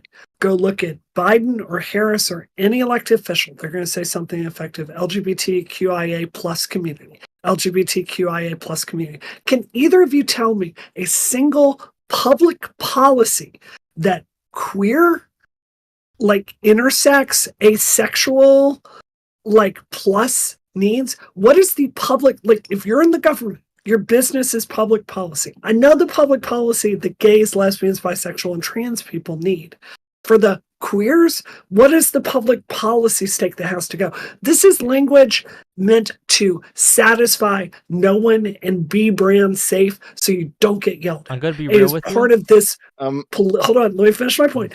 It is part of this politically correct push that is coming from within the Democratic Party of just shitty ideas. And that's the objection. It's not that them protesting Biden is a symptom of bad ideas that just are unsellable. So if you have those ideas, you have to go.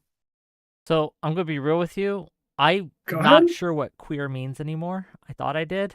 I don't know anymore. Can you guys help me? I don't know. Being alt. It's being alt from 20 years ago. That's all it fucking is That's now. right. Yeah. It's just like an aesthetic. It's being goth without the fashion sense, essentially. It's being demon mama. That's what it is. Yeah, I agree. Fair enough. So no, I can't answer your question in that case. I don't know. I mean, I think there's some policies that intersex people need with regards to genital reassignment when they're very young, because there's some problems there. But for the most part, yeah, they don't really need anything. Is that like, does that not get rolled into tea close enough? I think so. Like, let's say it's not. It's just political cowardice. It's like every single letter needs their own special day. and we're going to celebrate them. And it's like asexuals, I'm sorry, like cancel me if you want. Asexuals have no fucking business in LGBT. You just have no public policy stake. You're not queer. Like you just have. You're not even having sex. You're not even having sex. Like, stop making shit about you. This is the dumbest thing I've ever heard in my entire life. I think this is to piggyback on that. This is a kind of a symptom that the left has, is you have to be all or nothing, right? It's either we solve all the problems or we can't solve anything. Like it's where you see sense like Gaza is a feminist issue, or all these things where they try to tie in all the different struggles into this omni struggle, this all cause that it's intersectional stuff. Yeah. Just bringing it all together. I understand why a lot of them do it, but it doesn't work. It keeps us from doing anything. And I think it's just, I agree with you on that as a concept that just needs to go. We need to segment and silo these things and talk, and we could deal with the issues one at a time. The NRA, one of the reasons it's so damn effective, like them or not, they got one issue. One, guns. That's it. Right. And that's all they ever focus on. That's all they ever talk about. They don't try to play any other kind of games with any other issues. One issue. And I think we need, like, from a strategy perspective, that's just the way to do it, in my opinion. I agree. And, just to be really crystal clear here, Dev, like, I'm not saying if someone's asexual, you should be a jerk to them, right? What I'm saying is there is a common, what I'm saying is this strategy of making every single person feel special and elevating their identity to the point that it's got to be worshipped and venerated is a failing public policy for Democrats. And what I'm saying is if we move to like the same thing that works in corporate America, like we found out all this diversity training does not make better teams. What does make a better team is stressing a message that if you're a white man and you're a trans woman, the equal respect across the board is a fundamental value of the team. That actually leads to a better workplace, because if you do anything else, you're just inverting the hierarchy of oppression. So I think that if Democrats, like if someone is non-binary, I'm not an asshole. I'm going to do my best to call you by your pronouns and they, them. I will hand to God do my very best. Because, like, I want to talk to people with respect. But, like, this venerating every single subgroup is so tedious. And it makes the Democrats seem like the most elitist, out-of-touch losers imaginable. Like, what happened to just being chill with people? Dev, you make jokes about yourself being overweight all the time on your channel. I can handle a trans joke or two. Like, there's no need to take ourselves so damn seriously. What you're talking about is what the dissident right says in their circles online. They call this Fresh Prince liberalism, where it's just the idea of 1990s era liberalism where there is still a black voice, but it's not one that denigrates white voices. And it's kind of it's like, oh, we're like racial partners, it's that sort of thing, right? And that, now they use the term Fresh Prince liberalism derisively because they want to go back further than that. They think that Fresh Prince liberalism inevitably leads into progressivism. I don't think it does. I think it's actually a positive thing. I think going back to the 90s would probably be one of the best things for the center left. I agree. So, okay, no, I won't sing the song. $5 from Statutory Ape. How does the panel feel about Trudeau saying he will arrest Bibi for war crimes if he steps foot in Canada? You heard about that? Yeah. Did you actually hear what's going on? The ICC issued arrest warrants for Bibi Netanyahu and one other guy. And the Trudeau came out and said that if they do step foot, that he will carry out those warrants. I think Dearborn, Michigan also voted that they will do the same thing. Yeah, not like he'll be going to those locations anytime soon, but it is just kind of a virtue signal. Right now, Trudeau is basically just doing whatever he can to hold on to power because he is, I don't know if you guys know what the Canadians' political situation, but he's so fucked. Trudeau is he is out the door as soon as the next no confidence vote is held. Like he's done. He's done. Why? He's incredibly unpopular. Basically how there's like a bunch of there was a bunch of right-wing conspiracy theories about what the Democrats were doing under Biden during COVID and shortly after COVID, and none of them were actually true. They were all like either they were just completely made up, or they were like they were too hyperbolic about what was actually happening. Those are the things that Trudeau actually did here. Well, Like, aren't if you you, gonna make like a trucker video about that or something? Like I keep hearing. yep, at some point it's coming. It's coming. Okay. It's coming at some point.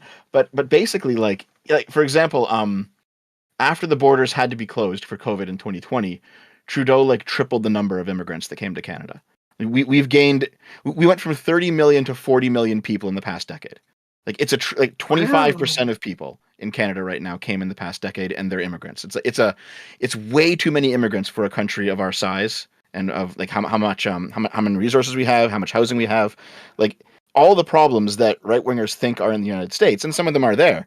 They're all here in Canada, and they're ramped up by like a factor of 10. Like Canada's really fucked right now.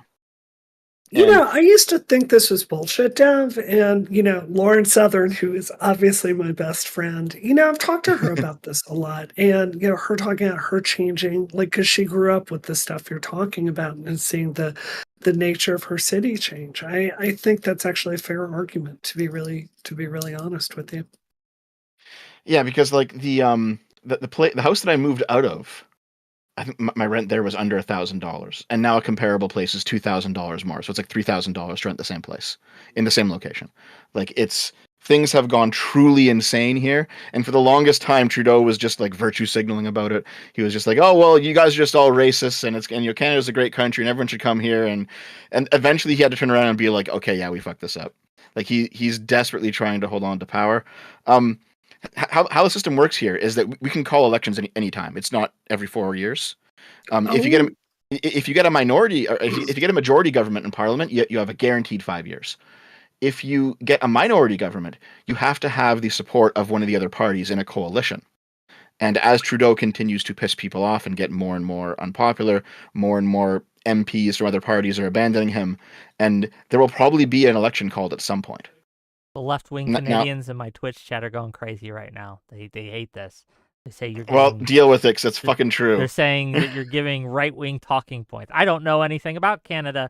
I can't speak to this either way, but I'm just I giving can a voice show you to the numbers of immigrants coming in, man. Like, this is documented.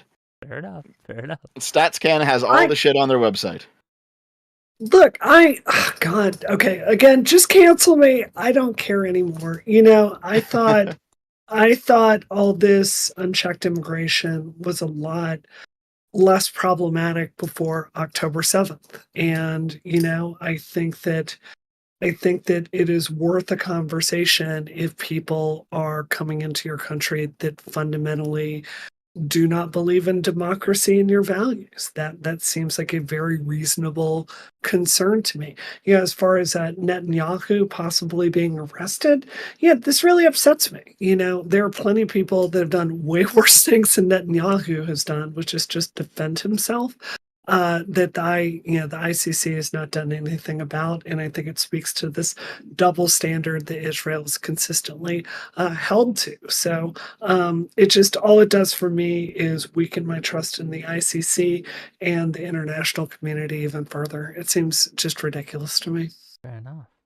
What's interesting is you've basically come around to like the 2015 Sargon position, right? Because in 2015 you had the European migrant crisis begin. I'm sure you guys saw the videos back then where there was like the doors open in Greece and in Turkey, and like millions of Syrian refugees just start walking on foot into Germany, just walking through the European continent. And a lot of them were completely like unvetted, and there were people who were claiming they were from Syria and they weren't from Syria. And the left wing back then was saying, if you object to this, you are just a racist bigot. Yeah. And it's like, well, no, there's a more sophisticated conversation to have here, because there's obviously a humanitarian aspect where you should help people who are fleeing from war.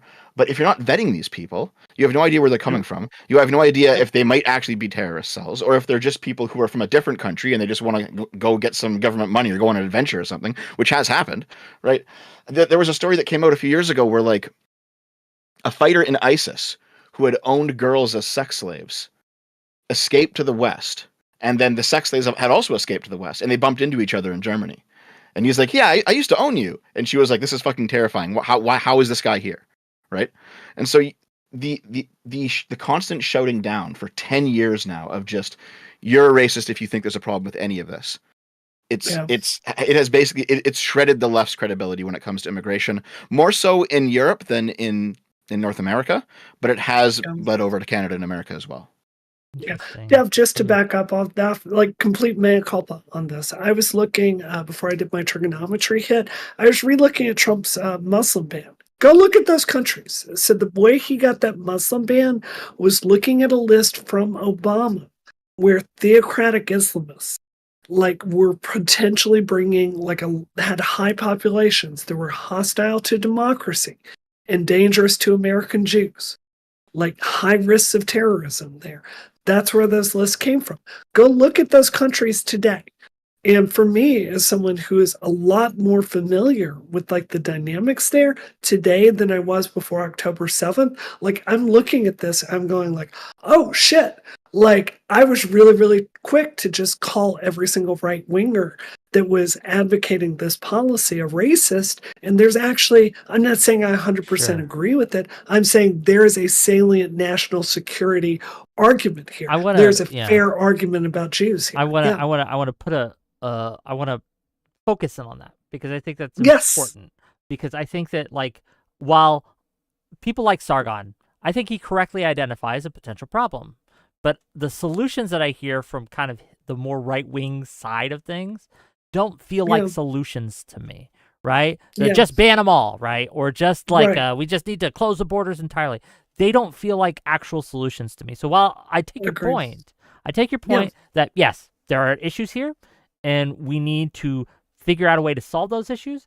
I don't think that the correct move here is just to like kick them all out or deport them or things like what Trump has 100%. Threatened to do. I find that I just wanted to make that clear, right? That we can recognize potential problems, but we can also say, hey, your way of dealing with this problem is weird and insane. Well, what I'm saying, just 1 second, Dev, because I want to be really clear about this. What I'm saying, like, this is my point, that I, as someone on the left, when that happened the first time around, I just shut it down. I was like, racist, don't talk about that, bad idea, don't look into it further, don't understand the policy, and that is not constructive. What I'm saying is for this, I'm saying that moving forward, I am personally going to be a lot more willing to think through these ideas and make really sure there's not a valid public policy stake. So sorry to talk over you, Dev. I just wanted to say that. Yeah, let's hear what Dev has to say. Let's let the Canadian talk for a minute, and then we got to make more money. But go ahead. It's also the case that things are different in Europe than in North America, right? Like in North America, Canada, and the United States does not have a land bridge to the Middle East, and Europe does, and it's a very different situation. And the immigrants that are coming in, the ones who may be coming in illegally, they're different, right? Like I know there's a lot of fear mongering about immigrants coming in on the American southern border, and there's some good reasons for it, but fundamentally they're Latinos, they're Catholic, they share a lot of the same values as a lot of Americans do. Things are going to be okay. It's not the same when you're talking about people who might be Islamists coming into Europe. Yeah. It's a very different conversation. And they don't share a lot of the same values. I can't pretend to know enough about the European situation to comment on how Germany and others handled that situation. I just don't know enough to really make that comment. But how I try to make decisions and how I try to make advocacy for things are based on principles, right? And I think that the principle that you pointed out earlier, like there are people who are fleeing from war and who need help, and they should get help. It does come into tension with the other principle that a country has a duty to keep its citizens safe, especially from foreign entities. There should be a way to solve this problem. The problem is we haven't even been able to have the discussion, as Brianna said, right? We just can't. I mean, it's... Because you're racist. I'm not a racist, to be honest, and say that what's happened in this country after October 7th is our Jewish friends and neighbors have been targeted by theocratic Islamists. It's just the truth. There's a ton of money coming in from, these countries to organize protests. There's a organized political project to turn the victims of the Holocaust into the perpetrators of a totally fake Holocaust. And, I think it is in our national security interest to keep our Jewish friends and neighbors safe. That doesn't mean everyone that's a Muslim is a danger. Of course not. But there's got to be a vetting process, and it is utterly reasonable to make sure that the people that we're bringing into this country believe in democracy, right? Like, if your mission is to replace the Constitution with theocratic Islam, I actually don't think I want a ton of people like that brought into the United States, particularly from countries that want to hurt us. So I'm just saying, I think there's a more sophisticated conversation about our immigration system that we need to have that I was totally blind to a year ago. I think a lot of people are hopefully waking up, especially after this election. Let's make a little more money, and then we'll get. I want to drill in on that specifically. Artemis Fowl for $5. Destiny was 100% wrong on what Americans cared about. Told people they were wrong when they complained about the cost of food and rent, and no self-reflection.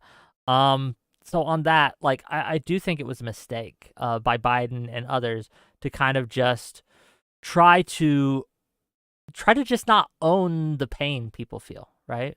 Like, whether or not the numbers go up on graphs, okay? And this is a mistake I made. I'll cop to this. I did this, right? I was like, well, actually, I understand that you're suffering, but the overall economy is pretty good. And I mean, by a lot of metrics, it can be, right? But I think that was a mistake because it ignored people's, like, actual pain. And I don't know the correct answer here. I don't know how best to navigate this, because I won't lie to you, right? Like, the economy's not in the shitter, right? But it's not the best. So how do we navigate this? What do we think? Well, I mean, I had this conversation with Artemis actually several times over the past 6 months or so. And I basically said, like, okay, so you have this data, right? And people are reporting lived experiences that don't line up with the data. So either the government is just lying about the data, which is possible, but I think unlikely. Or the people are lying about their experiences, which is possible, but I think even more unlikely. Or the data is failing to capture some other effect that we just don't know about yet. And I said that's number 3 is probably the answer there, is that there's probably something else happening with the economy that makes it look good on paper and doesn't feel all that good to the actual people who are living it. To counter that, just a moment to push back on that, like, the argument from people like Will Stancil, right? I'm not sure if you're familiar with him on Twitter and things like that. Of course. Would be that, well, the reason that they're reporting this is because they have been psyoped by the media and social media, and it was a psyop by the right wing to make everyone feel bad about the economy, whereas the economy was actually fine. How would you answer that? I mean, I think that's probably part of it. I think there's definitely some people who see things on social media, and that, like, a great example is that there's people who say, man, the price of food has really gone up. And they'll go to their own grocery store, and then they'll see that the price of food has gone up. And then their friends will say the same thing. But then they'll also see 20 different social media posts of people from different parts of the world saying so that prices have gone up. And that might only capture part of what's going on, but they still see it reinforced in social media. So social media is a part of it as well. There's definitely a vibe session, as they call it, element to this. But it's not all that as well. I think now we're at a point where real wages have caught up, but for a long time that wasn't the case. Like, inflation was solved, but it still took like another year for wages to catch back up. So people were still feeling it in the interim.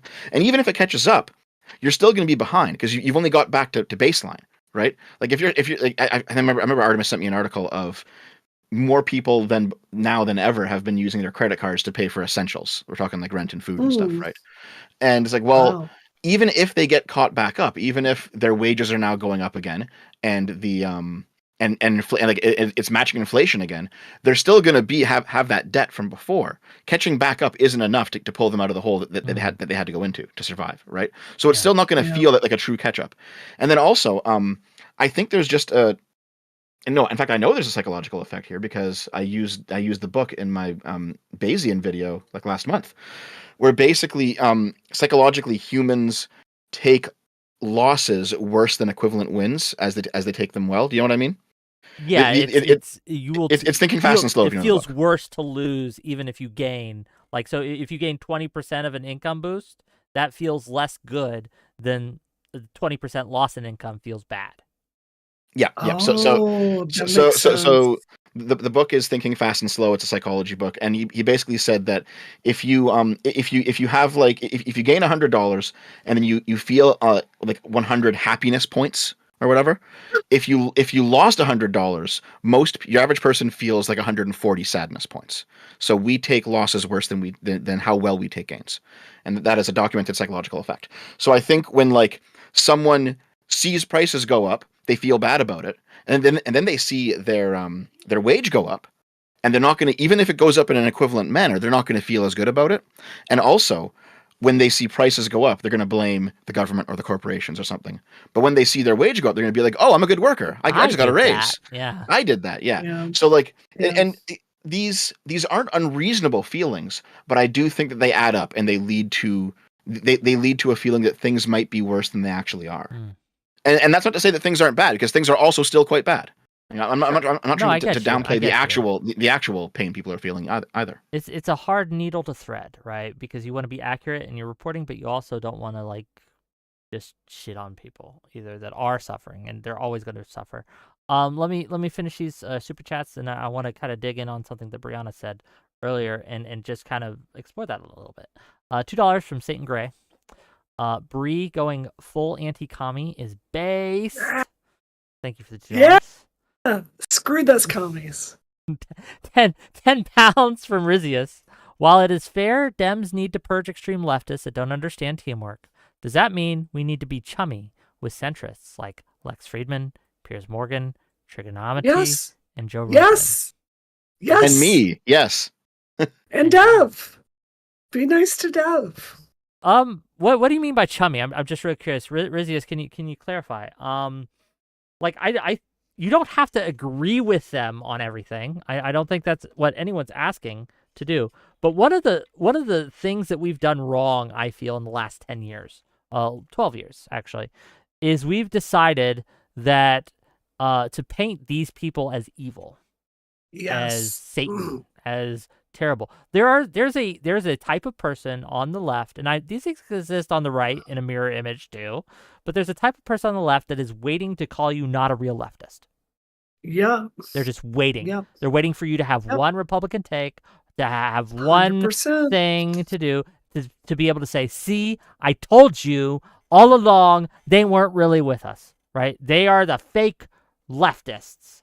And I think that has contributed to the pushing people out. Like Joe Rogan used to be a liberal, believe it or not. Yep.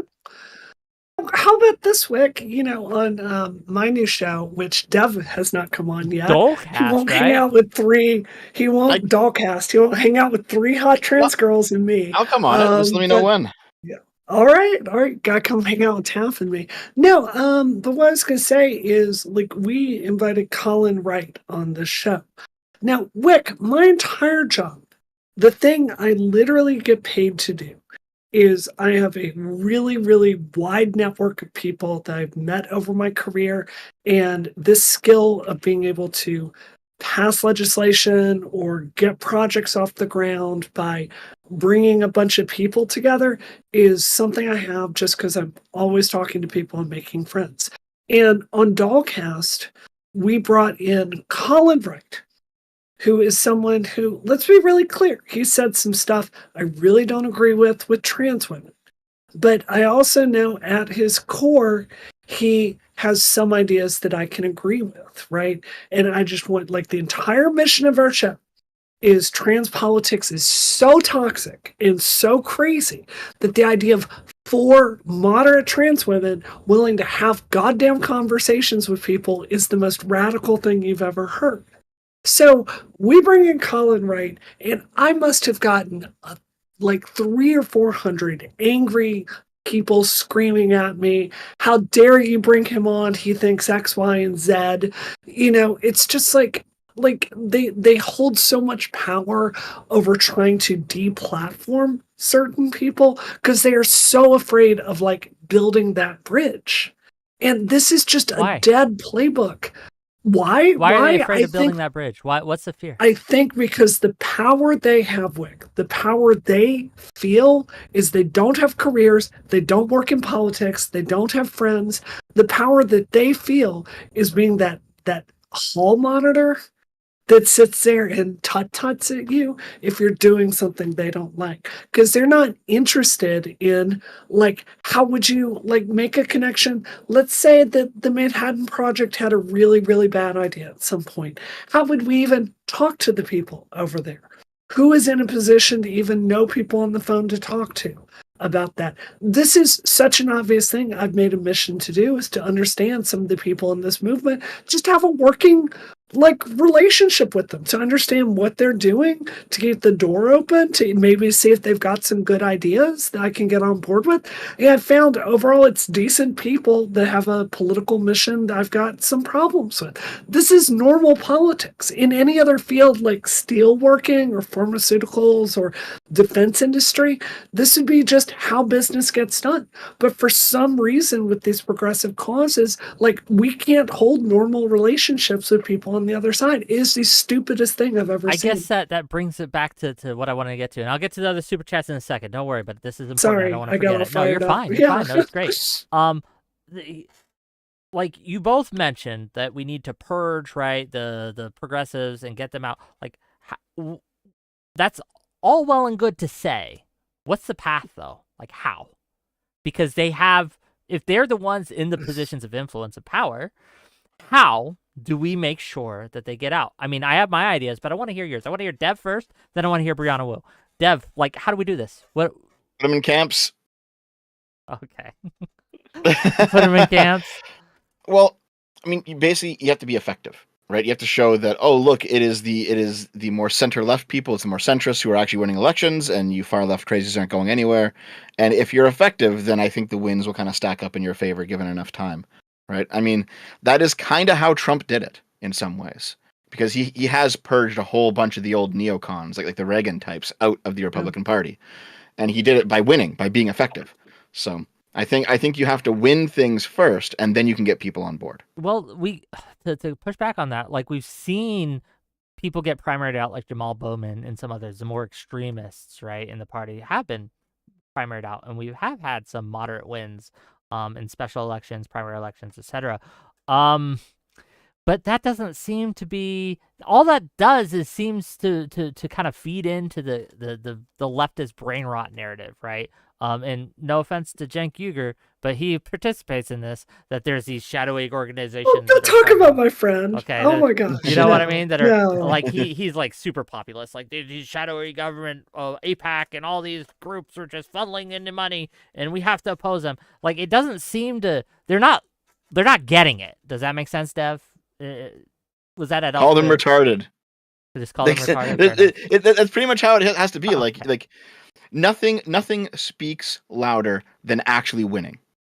It's as simple as that. So, like, they can sit on the side and kind of throw their peanuts, but if you have wins, nothing speaks louder than that. Fair enough. What are your thoughts, Brianna? Echo his sentiment. Dev, I want to call on you. We need your help.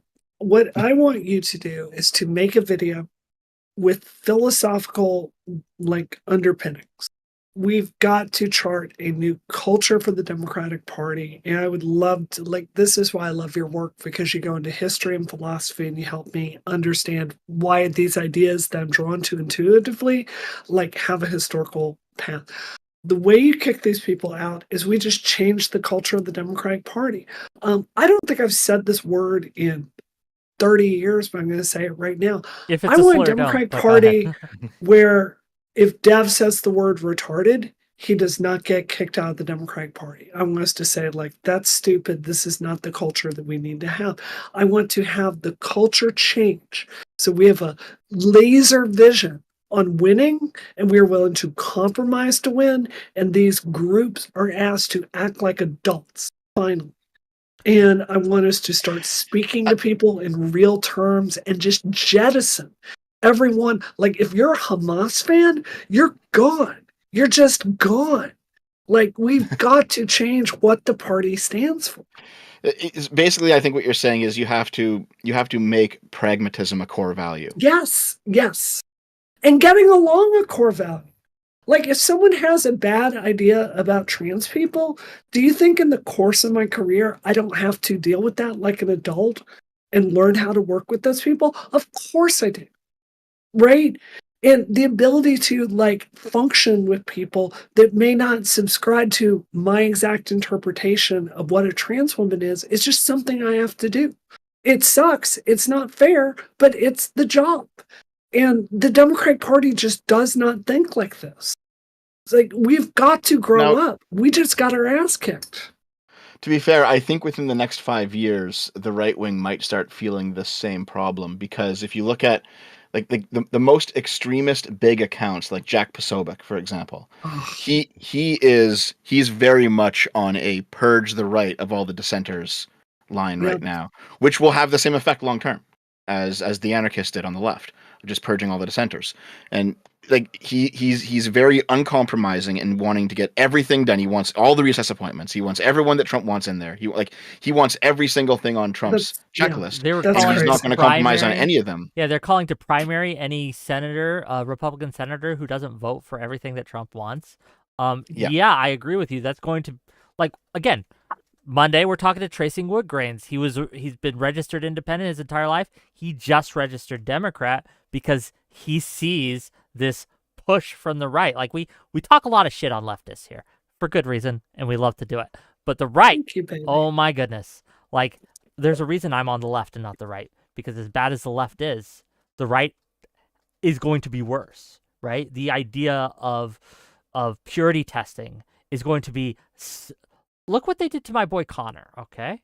Connor just had a fundamental disagreement with Trump, and so he was willing to work to get Trump out of office. He's a lifelong conservative, lifelong Republican, right? He's got the bona fides, and they just ate him alive. He's a Marine. He's a little Marine. Yeah, they ate him alive because he wouldn't go along with the Trump playbook.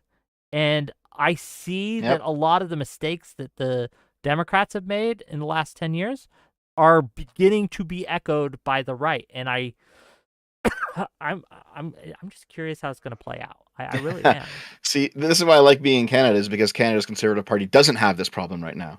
And I am going to be voting Conservative in the next election, whenever it is, because different situation, right? Like, I'd probably vote Democrat if I were in the United States, and in Canada I'm voting Conservative because the Liberals here have gone fucking insane. It's... Yeah. Yeah, this is now like a really deep philosophy conversation, but there really is no conservative wing of anything in the United States anymore.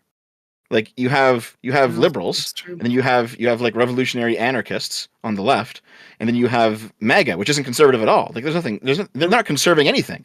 They don't have any core conservative values. They don't have any sort of like conservative psychology. They're all revolutionaries. They're just not leftists. Look, the biggest frustration I have with the Republicans, and it's not all of them. There's some outliers here, but the MAGA line seems to be let Putin do what he wants. Never, ever stand up. I know, Dev, I'm bringing this up because you recently had a little bit of a back and forth that I saw on Twitter, right? Somehow one of those tweets went viral. Specifically are responsible for the ICBMs that have been launched against Ukrainian cities. Care to answer for your crimes tonight? Okay. Why did you let Putin do that? It was pretty based, actually. I want the escalation. I want the streets to flow with blood. There's my clip. Wow, that, guys. You're gonna get the clips at least. They're gonna make videos on why you're evil now. And yeah, well, I've already had a few of those. Fuck. No, like for some reason, one of the tweets that I made went kind of viral, where I showed like from the second Lord of the Rings movie, and it was the Battle of Helm's Deep, and the orcs were like climbing over the walls, and I said, "Don't shoot at them, guys. You might escalate the conflict." And like, it's clearly just like a joke, and for some reason that one took off. It's like, okay, that's just how Twitter is sometimes, you know? Yeah, I guess the reason I'm bringing it up as well, though, is I see this more and more, like the and I have arguments with Republicans like on this all the time that, oh, it's not our fight, we should stay out of it. NATO is the one that's being the aggressor, et cetera, et cetera. And I'm just Oh wondering, like, God. I think back to when I was like 5 years old, right?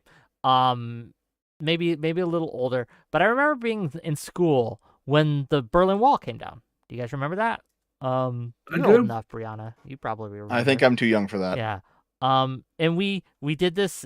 I was young enough, right, where we did this play acting of tearing down the wall as it was getting torn down on live TV, right? And our teacher was letting it run, and we were having fun with the big, like, soft blocks of wall, and we were tearing it down with them, right? Like, where is that Reagan style Republican? The Mr. Gorbachev, tear down this wall. The one that said no to Putin, right? The one that, well, not to Putin specifically, right? But that said no to Russia. The ones that were like, America will protect our interests overseas. And the Yeah. interests of democracy overseas. And we won't just sit back and let a tyrant come in and just take what they want. Why has a Republican... Help me understand why the Republicans have abandoned that stance. I just don't understand.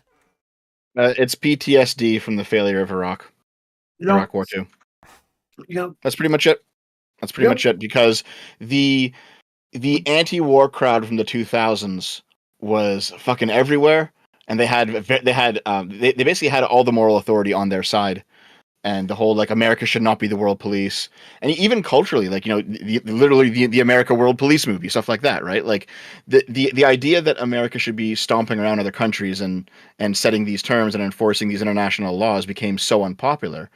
And that was kind of the counterculture of the 2000s. And now those people are in their 30s, and they're looking at the two parties, and they're saying, well, the only one that is basically implementing those beliefs that I want are the Republicans under Trump right now. And so they're going that way. I just feel I want to be a Top Gun Democrat. I saw Top Gun Maverick. I'm like, yeah, that's the America I want. So I don't know. I think you're completely right, Deb. I think it is. I think we learned all the wrong lessons from the Iraq War. The right lesson is put the right people into power and support your troops when you send them to a mission, right? The wrong lesson was America is weak and should withdraw from the world. And it is tremendously disturbing to see the Republican Party having learned that message. So, one of the things that I get accused of all the time is being a war hawk. And I mean, look, I like Pax Americana. Okay, I'm not going to lie. But, like, same. At the end of the day, I want peace in Ukraine. I want the war to end. And you know what, gang? The war can end as soon as Putin gets back across the borders. Then we can have peace, right? But until same thing with Hamas. Yes, same thing. They just release the hostages. Give up the hostages. Just give them up. And if after the hostages are released, or after Russia retreats behind the borders, and then shit's still going on, we can have a different conversation, right? But as it stands now, Russia, like in 2004, we had a bunch of countries join NATO, okay? Because Putin was threatening them, right? They were like, we think that Putin's going to come and take us back because we just left Russia a decade or two ago, right? And Putin's making some noise that he wants to come back and get us, right? And so they're like, can we join NATO? And that was allowed, and we let him in, right? Putin has made no, again, watch the Tucker Carlson interview, of all things, right? He's made no mystery of it, what he wants. He wants greater Russia. He wants all the territory that he lost, that the USSR lost back. He wants Poland, and he's just going to keep going until he's stopped. So this idea that we can just sit and watch and nothing bad will happen and peace will be in our time, I'm sorry to rant on this, but it bothers me on a fundamental level. So I had a conversation with Artemis about this today, in fact, and he actually showed me a poll, and it was a poll showing that the majority of Ukrainians, for the first time, do not want to continue the war. They now want to settle peace somehow. They want to meet, and the majority of them are actually willing to give up some territory. So it seems like their fighting spirit is kind of waning at this point. And my view of it has always been, it isn't America's war because they're not part of NATO, But I mean, it's still good to help them out, to send them supplies and stuff.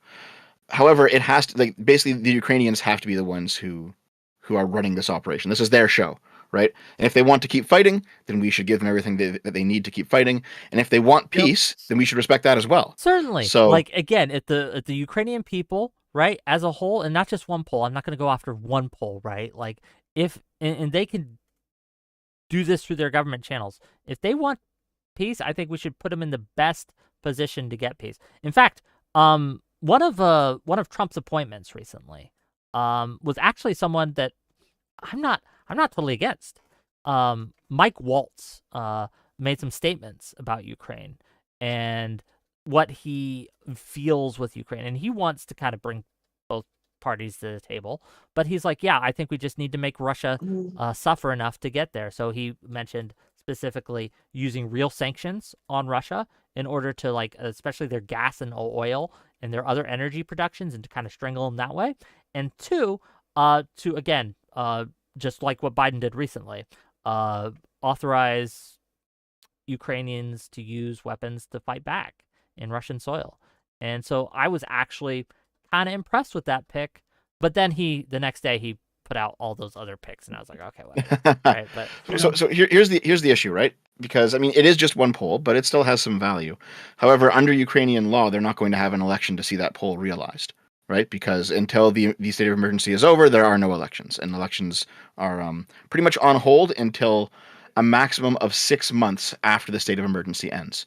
So either Zelensky has to respect the fact that his people are starting to not want war anymore, or if he decides to unilaterally keep pushing for war and not come to the peace table, despite the fact that his people might not want it anymore, then we have to have a conversation of should we keep supporting him? Because now it's like, well, yeah, well, because like if Zelensky for some reason decides to keep using his authority to not sue for peace, even as it becomes more obvious that his people want that, then the West should say, okay, listen, if this is what you're doing, we're not going to support you at this point, because now it's clear that it's not even in the interest of your own people to keep doing this, right?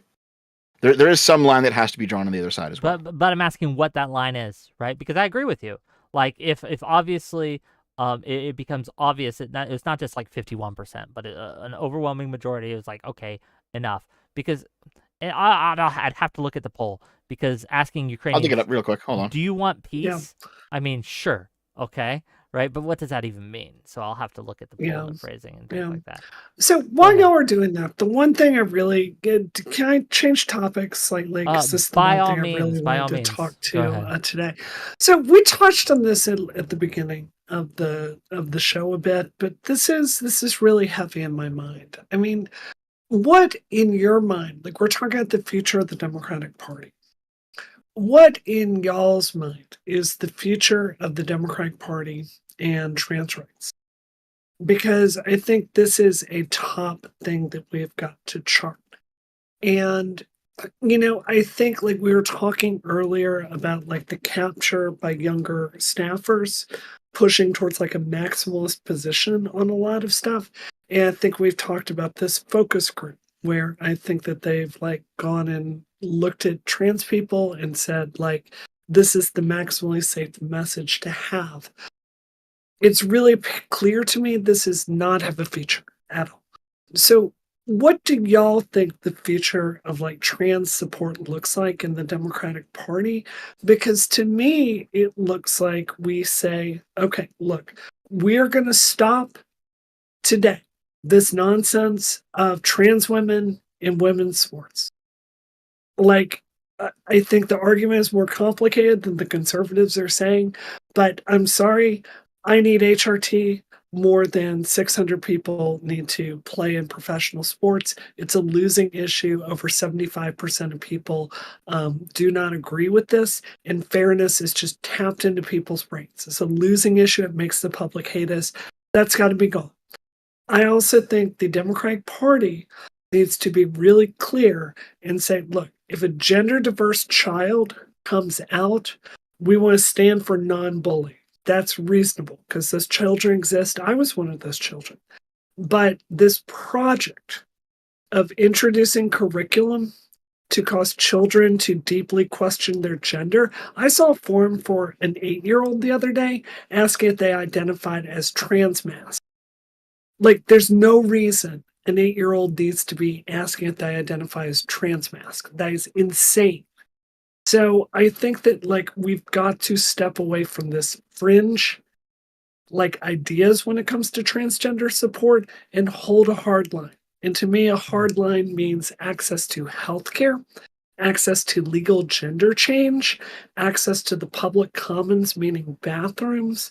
But I think it's really, really time to step away from this non binary, crazy political project of recklessly messaging this stuff towards children. I think it does nothing but create enemies out of people. How do y'all feel about that? I'll give my take and then I'll let Dev give his. Yeah.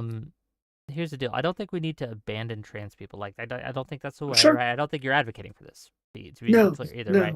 I'm advocating a stopgap position. We do have to have a democratic leader, right?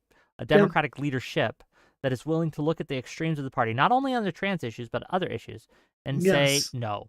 Not just privately, but publicly. One of the things that Kamala, I think one of the mistakes she made, right? And I understand why she made this mistake. She didn't want to like alienate people. I get it.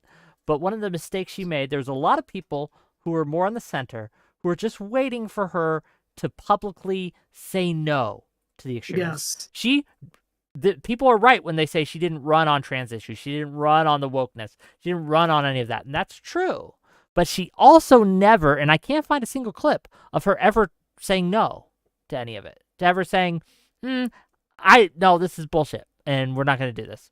Like, I can't find a single one. Not to ACAB, not to trans issues, not to any of the extremist shit, right? Not to say that trans issues are extreme. You know what I mean, right? But there's a fringe to the trans movement. Yeah. But she needed a sister soldier moment, okay? Like Clinton had. And I know I've told my audience this before, but I'll tell y'all's. Sister soldier back in the 90s, Clinton had this moment where she made some crazy statements about race.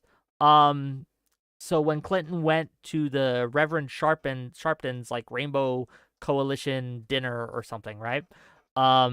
He was asked, or that came up, and he said something to the effect of, if you switch white and black in that, it could have came from David Duke himself, right? It was extremist. He publicly denouncing an extremist view in his party, even when it might have cost him votes from that extremist wing, helped push him over the line. That's not the only reason he won, obviously, but it really gave people a permission structure to say, okay, he's not going to be beholden to these extremists. I think Kamala needed that.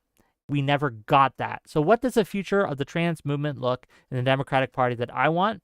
It's one where they are respected as people, where we do fight for their rights, but we don't listen to their crazies. And we call their crazies. What does that mean? Get granular. Sure, granular. What do it looks like we make sure yeah. that they have access to the medical care they need to all that entails. I'm not a doctor. You guys can figure it out. We push back against anything regarding kids and trans issues. That's poison for a lot of reasons.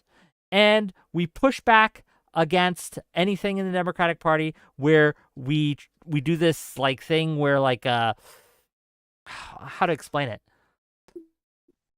Just because you're trans doesn't mean you're right, and we need to stop being scared to just. We need to stop being scared of being called a transphobe for pushing back against something that's stupid. Yep, that's all. That's my thoughts. What do you think, Dev? I want to hear your response too, but I want to give Dev a chance here. So go ahead. I think, well, a lot of it's optics, right? Optics is a big part of it. I mean, it was Pete Buttigieg types who won gay marriage. It wasn't like the weird fetishists who were having sex in public on top of the gay pride floats, right? It was MLK, not Malcolm X, right?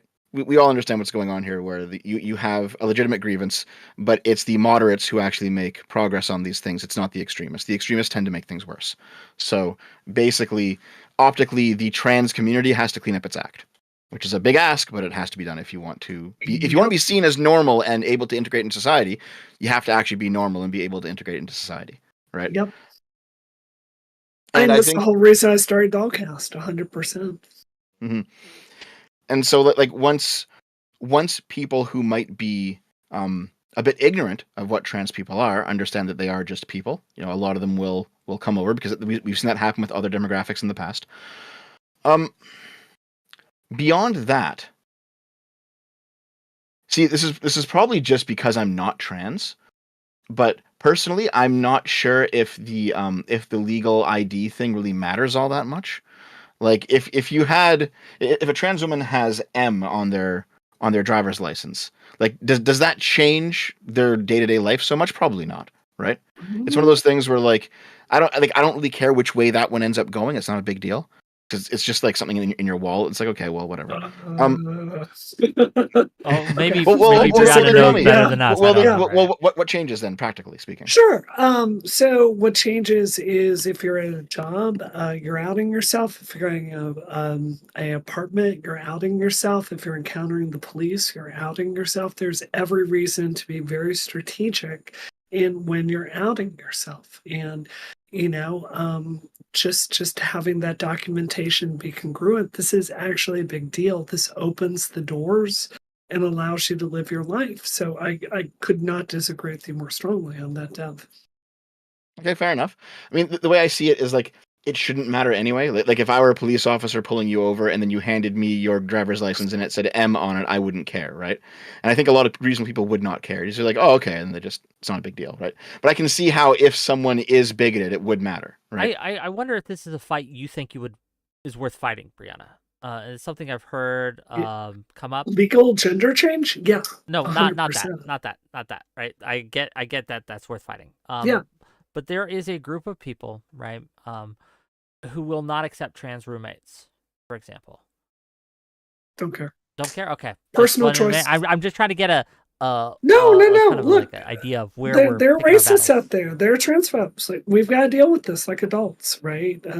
Like I'm sorry, life is not fair. If you're trans, it is super not fair. So, we've got to deal with that. But I think, Dev, I think respectfully, you are really like my life was so much better before I publicly went out and said I was trans. Like I get called a man probably 2,000 times a day now. It Mhm. was so much better before I started talking about this stuff. So I think you have an idea of how people are going to treat you, and it's just not the reality. So, Well, it's probably a difference in culture as well, because in Canada, yeah. things are not nearly as ramped up as they are in the United States. People really do not care here about a lot of these minor issues. Um, okay, well, hold on. I probably said that incorrectly. It's not a minor issue, but you know what I mean, right? Like people are a lot more polite here in general because we're Canadians, you know. Yeah. I guess let me think. When it comes to stuff like public spaces, I think the trans movement has to understand that it really isn't all about them. That it might be affirming if a trans woman can go into a woman's washroom, but there are also non-trans women who are in there as well, Yeah. right? And it is Yeah. also their space. And in fact, it's primarily their space. And the consideration for how they feel has to be also part of the conversation. So maybe that means you can only go into those spaces if you've had bottom surgery. Maybe that means that you have to pass, right? Like very clearly, I don't know a single woman who would ever be okay with like a 6'6" fucking bald bearded ogre in a dress claiming Yeah. they're trans and walking into the women's room, right? Like no one's gonna accept that shit. But Yeah. I think most people would probably accept passers, right? Well, So that's there has to be some line that is drawn. Well, that's the thing where about like where other people are now comfortable with you being in that space. that's the thing about the whole bathroom discourse is it's always been a passing issue, right? You have to pass, even if you're a cis woman. And I've known cis women. We had one on last night who has been accused of being trans, and they get shit right when they try to use the bathroom. It's always been about gender conformity when it comes to the bathroom issues, right? Yeah. Always. So this is my very seriously considered public policy solution on this. So one of the things that really changed 5 years ago is progressives hijacked the W path, which is the standards of care that we have to go through to legally change genders. Like when I did this, there was a set of criteria you have to go through. start with 3 months of therapy. From there, you go on HRT, you get an endocrinologist, you have letters written. Like there was a process all along the way. Dev, you will love this because it asks some personal responsibility from the trans person. And then you got something in return, like a change in HRT or your legal status or all that stuff. So what I want to do is this fringe progressive idea of self-ID is just cancer. It needs to die today. No more self-IDing your way into women's bathrooms. If you're not on a medical pathway for gender change, meaning therapy, hormones, endocrinologists, letters, a clinician looking at you and certifying that you've got this stuff and raising the standards, then you do not need to be in the ladies, because this entire political project, it makes my life much harder. Like I've never had an issue in 20 years using the restroom. But this focus on it is going to disproportionately affect people like me. So I think, Dev, your comment that transmedicalism is the way to go, I think that's 100% right. And very last thing, Wick, our friend Connor is backstage. I would love for him to be able to come hang out with us.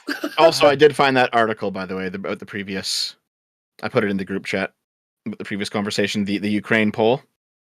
Oh, you guys tagged me on DL. I wasn't even looking at Discord. Sorry. Anyway. Oh no. But no, I Yeah. looked at that poll. So my issue with the I understand the poll, right? But like, it's the same thing with Israel Hamas, right? Both sides have to agree to end the conflict, and Yeah. I don't think Russia's going to accept terms that these people would find acceptable. I could be wrong, but I've seen some of the terms that Russia's put on the table. I would be shocked if the people who are saying they're willing to give up some land would be okay with what Russia wants. Does that make sense? No, I Yeah. understand. I mean, the way that I've always viewed it is because Ukraine is the aggrieved party. This is their show. We should help them in the way that they want to be helped. So if they want to keep Yeah. fighting and none of the peace deals are good, then fine. If they do decide that this is a peace deal they want, then we should support them there as well. Because I'm not actually someone who is a bloodthirsty war hawk, despite what people on Twitter are saying. I'm a little. Speaking of Dang it. bloodthirsty warhawks, Connor, how you doing? What's up? No, perfect. Yeah, hi, good evening. Good to see everyone. SFO, Hello. good to see you. Wick, good to see you. How's Do you life? two How's it know hanging? each other? Do you two know each other? Yeah. Dev? Mhm. Yeah. Yeah. I think we swim in each other's orbits, so to speak. Yeah. I think we've been on a couple Stardust shows, and I think we've been on this show once. Adam and Church a couple times. Yeah. That's going great. Yeah. So what brings you about, Connor? Have you been listening to the conversation? What are your thoughts? Why did Democrats lose? I guess. What? No, actually, yeah, I'd love to jump into that. And then also, my headphones are acting a little wonky, so if I start looking confused because I can't hear you, just know that I'm messing with my system. But why did the Democrats lose? I think it was running a tough campaign too late in the game. What I mean by that is my personal opinion. I understand it might not be popular, but I think Biden probably should have dropped out. I think they probably should have done an open convention. I think that running Kamala, what was it, like 90 days before the election? Was it even that? And then basically having this rushed game where she had to rush to the center away from her own talking points in 2019. I think that appeared to be disingenuous. Now, that being said, that's the campaign I would have run given the circumstances presented. Fair enough. Pretty reasonable. That is pretty much what I said. Yeah. Not much to push back on. I mean, like I think I disagree with the. I don't disagree. If Biden had chosen not to run, that would have been a better choice. But he did, and us forcing the issue did us no favors. That made it worse. I think people can kind of horse race. I guess I forget what they call it, where like you're swapping horses or whatever mid race. But I'm sorry. My wife is telling me I need to go live on our end, so I'll go ahead and do that. Go live on your. While you do that, I do have to use the restroom real quick, so you guys entertain my audience. Sure. Time to get Wick banned. Oh no, Let's talk about not some the swear. spicy stuff. N-word, anti-Semitism. How do you guys feel about pedophilia? Right. Okay. Hold on. We'll get into that later. So so hold on. So the one thing that I want to point out though is that I think on election night, a lot of Republicans kind of believed that it was a blowout. But I think that the popular election numbers have pointed to it being a lot closer than people thought on election night. If I remember correct, the original numbers were like 67 million or something like that for Kamala, but they hadn't finished counting the West Coast states. And now it's closed to like 74 million for Kamala and 76 million for Trump. So I don't view this as like a massive repudiation of the Democrat Party, but I obviously side with the more centrist part of the Democrats who want to jettison the far left. Yeah. Those are all fake votes, though. You have to understand. All the ones that came in, all the ones coming in California are all fake. Yep. No, I mean, my frustration is I still have people. I had a cousin who posted on Facebook. Can you, and let me just make sure that can you hear the Discord ? I had a cousin on Facebook who asked, like, oh, I'm straight up asking, where's the 15 million votes that disappeared? How is this not proof of election fraud? And this was 2 days ago, 3 days ago. And I was like, well, just letting you know, like, they've counted all the electoral votes. They've closed it to 76 million. That's only missing 5 million people compared to 2020. And if you asked me, were there 5 million less people who would be enthusiastic about the election cycle this time around? And if you also asked me if 5 million people wouldn't show up because they weren't stuck at home because of COVID, I think those numbers are about right. Yeah. So let me ask you this, Connor. Like, Dev, I think like our journey over the last 10 years has been like, I've certainly come a lot more towards the center in your way of thinking. Thank you for the 50 gifted. J-Mac, sorry, J-Mac, thank you for the 50 gift subs. You're a treasure. We love you, J-Mac. You're amazing. Sugar daddy. No, I was just gonna say, Connor, like, you're certainly in the center. Do the four of us think there is I really do think there is an emerging will in the political marketplace for centrist ideas. Like, this is something I see on the ground. It's certainly something I saw canvassing this cycle. Wick, you canvassed a bit. You must have seen this too. I really think I think the majority of the population, from what I've seen, is just a pox on both their houses. They're going to turn on Trump the instant he gets elected because now he's the establishment and they're going to hate him too. Do we think that there's a future for the American political system that has a rational middle, and then these freaks that are angry at you, Dev, on the right trying to cancel your channel, and then the same freaks on the left there trying to cancel your channel, where they're just noise? Do we think that we're finally at a point where this is viable? Not yet, but I think it's coming, yeah. I think we'll see it within the next 5 years. I agree. And it's not just in the United States, right? Because I don't know if you guys know who Kraut is, but I've been talking to Kraut a whole bunch. Yeah. And his whole thing is he's like, listen, we need to rebuild a liberal YouTube after the tankies have like run through it, and after the alt-right back in the day ran through it. And there has to be some sort of positive liberal message out there. I agree with them. So like we've been talking about like what videos to do, and we've been working with each other. Like there's been. I think that one of the risks with that, though, right? One of the risks, and I hate to be Debbie Downer here, right, is if it comes off as forced or fake, or it comes off as manufactured. Like I heard this. I've heard this from Destiny's community. I've heard this from other communities. Like, we need an answer to the alt-right monopoly on radio and monopoly on podcasts, like the Joe Rogans, the Lex Friedmans, all those people, right? The reason that Joe Rogan and Lex Friedman and etc. are so successful is because they're viewed, again, rightly or wrongly, as genuine. This is their real thoughts, their real talking points, their real issues. So they didn't. They while they may have actually done this in the background, chose to build this up, that wasn't the face they put on it, right? And I one of the things I think we have to be careful of is coming off as we're just building the liberal pipeline, and it looks manufactured. Does this make sense? I don't know. Right? What do you guys think? It does make it makes sense, but at the same time, I think that part of the not to. I'm not criticizing PB with this at all, but a lot of these criticisms came at us while we were advocating for a Democratic candidate. But I think that's because, Wick, I've heard you disagree with the progressive left. I've obviously disagreed with the progressive left, but the PV itself, Brianna has as well. The PV itself or whatever was actually supporting the Democrats trying to get the election going, but just that label was enough in the political sphere to be like, oh, you don't believe what you're saying because you don't actually line up with these people. And so what I think is, I talked with Brianna maybe like a year ago, and when she was down in Orlando, and I was like, we need a coalition of sane people from the left and from the right. And what I would basically do if I was appointed dictator of the centrist for a day is I would build a coalition of like liberals, libertarians, moderate rightoids, all that kind of stuff. But then what we would do, because obviously breaking that binary is going to be so hard, you would just lean in the direction that was most catering to the center. So in my opinion, this election cycle, coalition Republicans and Democrats should have leaned a little bit left because the Democrat was making signals that they wanted to play to the center. Next election cycle, if Hassan Piker is the head of the Democrat Party, and then we have like a very moderate Republican, then we should lean Republican. And then therefore you basically become kingmakers between the current power structure.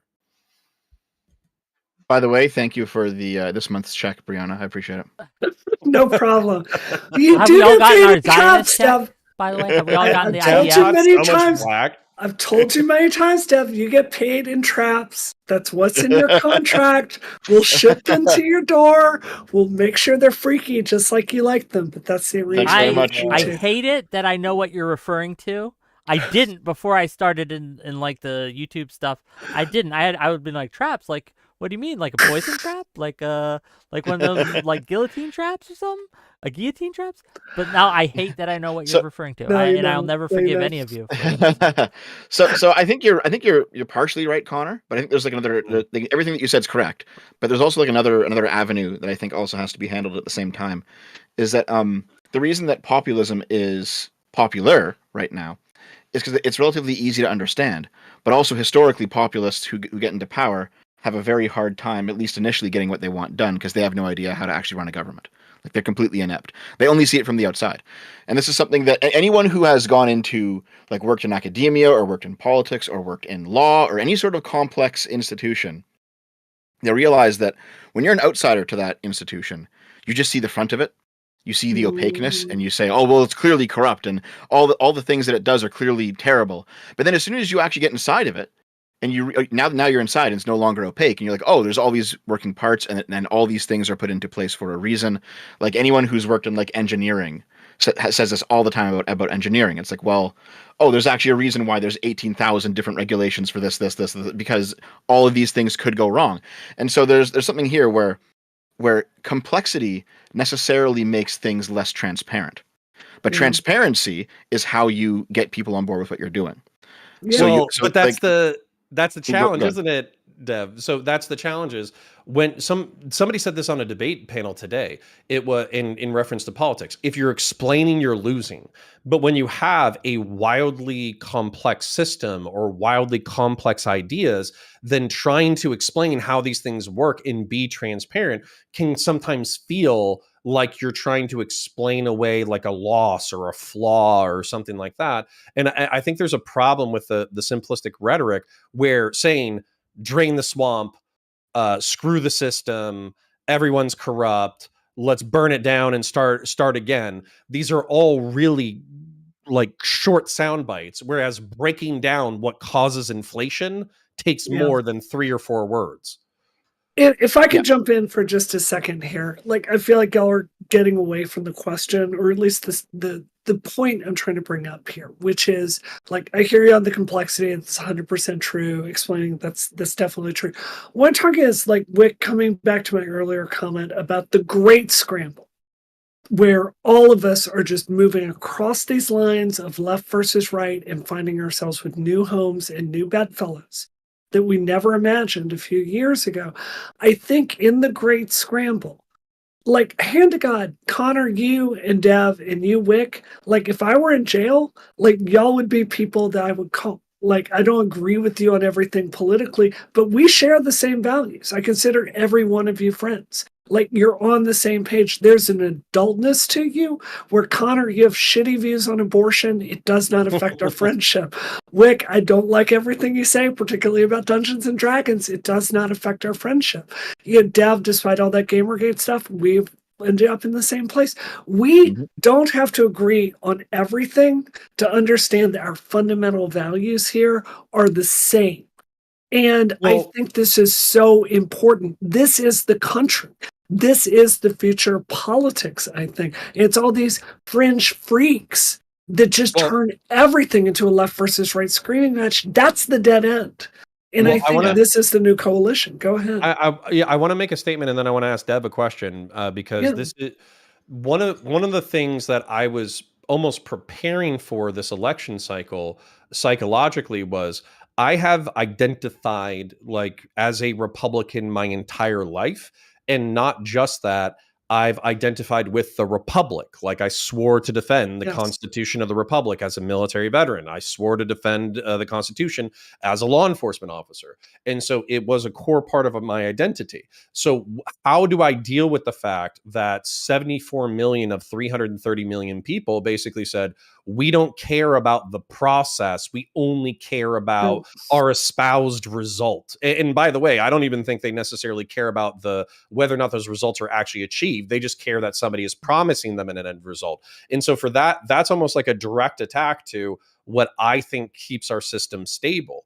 And so my problem is that there are people who are capitalizing on the doom and gloom of our society. And they're actually saying, no, liberalism is broken. Republicanism is broken. These systems don't work. We need to return to fascism, monarchism, communism, what name an ism that is an alternative extreme example. And so, Deb, I kind of wanted to ask you about this. I saw you taking a little bit of a couple of quips at Mr. Sargon of Akkad. How do you feel about his kind of appeal to the black-pilled man in the Western world? I mean, I haven't politically agreed with Sargon since like 2020. That hasn't stopped us from being friends, and we've had like lots of debates in the past. And I mean, I don't talk to him much anymore, but it's more of a personal thing that's happened, not a political thing, which happened in private. And I'm not going to bring up anything about that. But basically, like it's one of those things where for like 4 years I was friends with the guy while I disagreed with him, and we could have like public debates on my channel or his channel or wherever we were on some of these topics. Expanding it, how do you feel about the people who are capitalizing on what seems to be like the decay of liberal institutions and are trying to, I would say, radicalize young people into alternative systems? I would put Hassan Piker in this box of trying to radicalize young people into socialism or communism. I would put Vosh in this box to radicalizing people to socialism or communism. I would put Destiny in this box, but he's trying to radicalize people towards, progressive nihilist hedonist liberalism. So what do you how do you feel about these people kind of capitalizing on the despair of the youth? I do want you to answer that question, but $100 gets to skip the line a little bit. J-Mac, thank you for the donation. And I see the other super chats. We'll get to them. J-Mac for $100, and you're free to jump backstage, J-Mac, if you want to join in. I'm more of an independent, so I would love to have a sensible right and a sensible left. However, it just doesn't play well in American politics.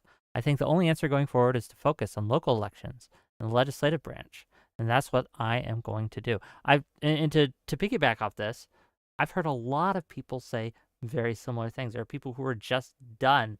I think that's a bit of a mistake, but we'll get into it. But I don't want to interrupt too much. Go ahead, answer Connor's question, and then I want to dig into this a little bit. Go ahead. Sure. So you mentioned something like 74 million people who just don't stand for the same core values as you. I'm not sure that's true. I think a lot of them just got suckered, frankly. I think a lot of them genuinely believe what they hear about how it's actually, all of the attempts to go after Trump are actually lawfare, and there actually is a deep state that wants to destroy him, and they actually are out to get you. And I think, I think there is a possible future where the scales fall from their eyes. You know what I mean? I don't think it's all just people who have fundamentally different values than you. And I think I wouldn't be quite so doomer about it. But I mean, we can look at the people who are putting the scales on their eyes and hold them accountable for that, right? So I guess... How do you hold them accountable for that? Like, what does that mean? If anything, they're being rewarded for it financially. Maybe so. But this is why I mentioned the complexity issue earlier, because I think at least part of the solution is to not be afraid about talking at length about complex issues and explaining things that people don't understand, right? And some people are going to be turned off by that. Some people are going to say that, oh, you're just obfuscating or you're just trying to hide it. But some people won't, right? Like when I made that 4-hour video about how Trump tried to steal 2020, there was a lot of hate there, but there were definitely a bunch of comments that also said, listen, I was a Trump supporter till I watched this video. And really? Good job, Dev. So it's basically just going to be a long, hard slog of being honest and being direct and being explicit and actually understanding complex things and explaining them. I think, and there's no shortcut of that. I want to pin this, and I want this shouted from the rooftops, because there's so many. I don't know what the word to use for these people are. Open up. Grifters, I guess, who want to sell you the easy fix, the cure-all. Yeah. This is the one thing. I don't know if I call them grifters, but I was I about to don't say know there's, if that's I the think right there's word a either, tactical. I think there's a tactical mistake here, What's and maybe I'm making one, and then I want to point out the one that I heard. So the tactical, or excuse me, this might be a mistake, but for me to say. But I agree with some of the things of the criticisms of the deep state, that it's an unaccountable, opaque system that runs the world, that nobody really elected America to be the world police. Nobody really chose to be involved in military interventionism the way that we have since World War II. But at the same time, what I think is going on is a lack of explaining why we're doing what we're doing. And there's a lot of like reflexive capitalization on people not caring about how international geopolitical security actually affects our day-to-day through macroeconomics. Yep. That's because it is complex. Explaining the entire global economy as a function of the American security guarantee is a really complex conversation. And you also have to admit to your ills. I think one of the things that we do is we try to sweep for all the bad stuff that we've done as a country. And then as a result, when they're like, well, how do you account for the fact that we sold like weapons of mass destruction to Iraq during the Iran-Iraq war? And that makes you look like an evil hypocrite if you don't mention the fact that you allowed evil in order to protect the system.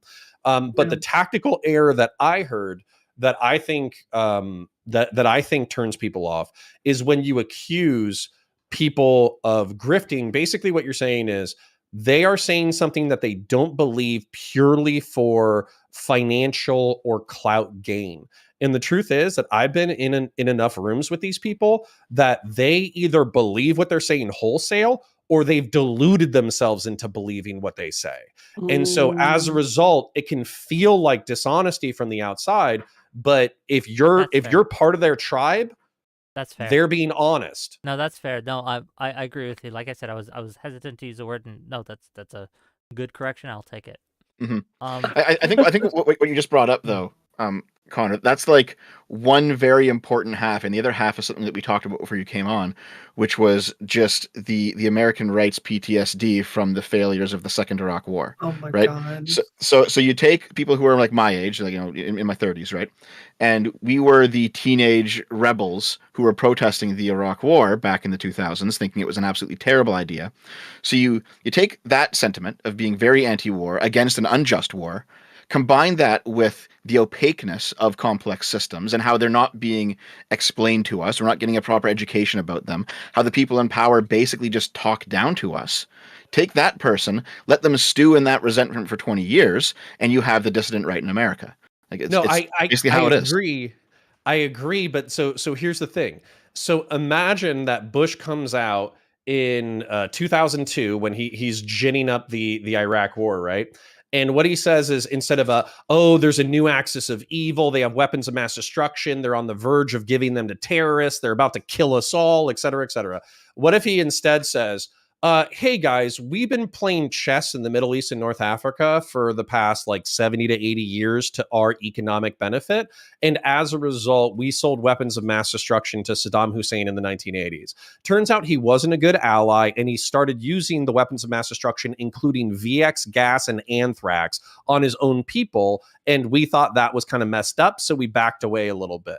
Well, he invaded his neighbor who produces a lot of oil, and so we went and kicked his ass 20 years ago, and we've been economically strangling him for the past 20 or 30 years. But this has been a rotten beam in the political structure of the Middle East and North Africa, and it's time that we go kick that beam out and put a new beam into the geopolitical reality of the Middle East and North Africa. And all we're going to need is about $2 trillion and about 5,000 to 10,000 of your dead sons and daughters.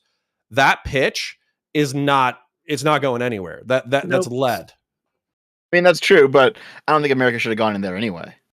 No, I agree, but try telling. So, for instance, in this calculation, to me, what I just said, that's what Dick Cheney and Donald Rumsfeld believed, and that's what they got George Bush to believe after 9/11. Yeah.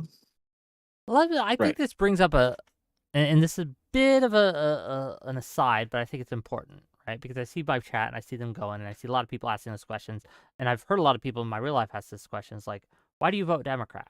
Right?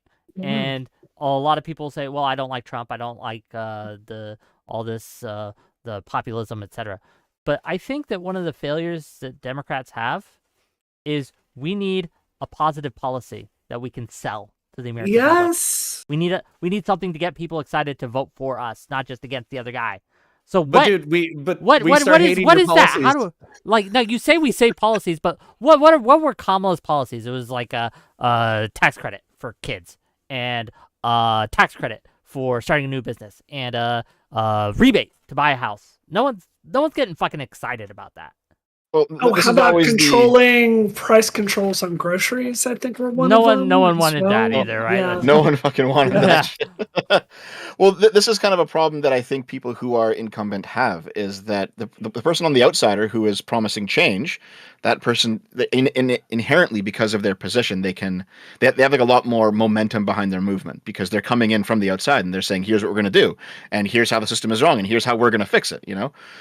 Arguing for what already exists is harder than arguing for change. I don't think we have to, though, even as the incumbent party, right? I think we can do. We're no longer the incumbent party, by the way, so we'll have that advantage going in the midterms. Ha ha ha. But no, I think what we need to do is we need to pick 2, maybe 3 big issues, right? Big issues that we can run on, even in a progressive stance, right? That people believe in, that people will get excited about. And we also need to combine that and mix that with what Brianna was saying earlier, kicking out the crazies. I think that's the winning combination. But your problem is that the big tentpole issues that were kind of partially culture war, partially policy, was abortion, guns, and then all of DC politics is allergic to touching economics because I think they're ultimately all liberal capitalists, right? Which I'm not saying that as an indictment. I'm almost saying that as a good thing. But the if anything, what I'm seeing in chat and what I heard from you guys is that price controls for groceries. What I hear from as like a capitalist or whatever is I hear good intentions that can turbo screw the economy, similar to other lefty nations in the past. That's what I hear. When I hear tax incentives or whatever, it's like you already have to be engaged in a behavior in order to economically benefit. And so as a result, if you already have 2 or 3 kids and you get tax credits, that's nice, but it's probably not, it's hard to conceptualize. And then it's also not like groundbreaking, right? And so I think that running on abortion is probably a no-go. I think you're going to have to run on that at the local level. I think running on guns is toxic because most moderate right-wingers like guns. And then I'm trying to think of what else. But what run would on minimum wage? Run on the minimum wage. But again, so here's my problem: is minimum wage is a price floor, right? And so what happens is when you this is my business 101 class is kicking in, is you put in a price floor. Well, what ends up happening is everything approaches that price floor. And so I think that the economy, this is my little schizo theory, I think the economy would be better off if you abolish the minimum wage, not going to be popular, but then brought back unions, meaning that the employees of each institution could negotiate their wage, working conditions, and benefits in concert with their supervisors in the business. But that's me. I'm not sure if that would be popular, just because I'm not sure if abolishing the minimum wage is popular. I mean, well, I don't think abolishing minimum wage would be popular, and I think bringing back unions would only be popular with a subset of the population. It would actually be pretty toxic. But we're looking at winning if we're talking about good ideas, like, I think Georgism's a great idea, but it's never going to get passed fucking anywhere, right? So, I don't know. Like, I think because the Democrats for like 2020 to 2022 just did not give a shit about the border, and immigration was such an important thing for a lot of Americans. Like, as soon as they came out with that 2023 bill, even though it was a good bill, basically the Republicans didn't trust him anymore, or like the center-right voters didn't trust him anymore. It was like, too little, too late, fuck you, kind of thing. Now, of course, Trump torpedoing the bill also didn't help, right? But you know what I mean, though, is like, it just in terms of strategy, Trump knew to torpedo the bill because he knew that this was a sore spot for the Dems because they had ignored it. And you know, I saw a clip of like Hillary Clinton in like 2006, right, when she was primarying against Barack Obama. And she said stuff that's basically identical to what Trump says about immigration. It's like, listen, send the illegals back. They have to come here properly, you know, learn the language, become part of the culture, like stuff that a right winger would say nowadays.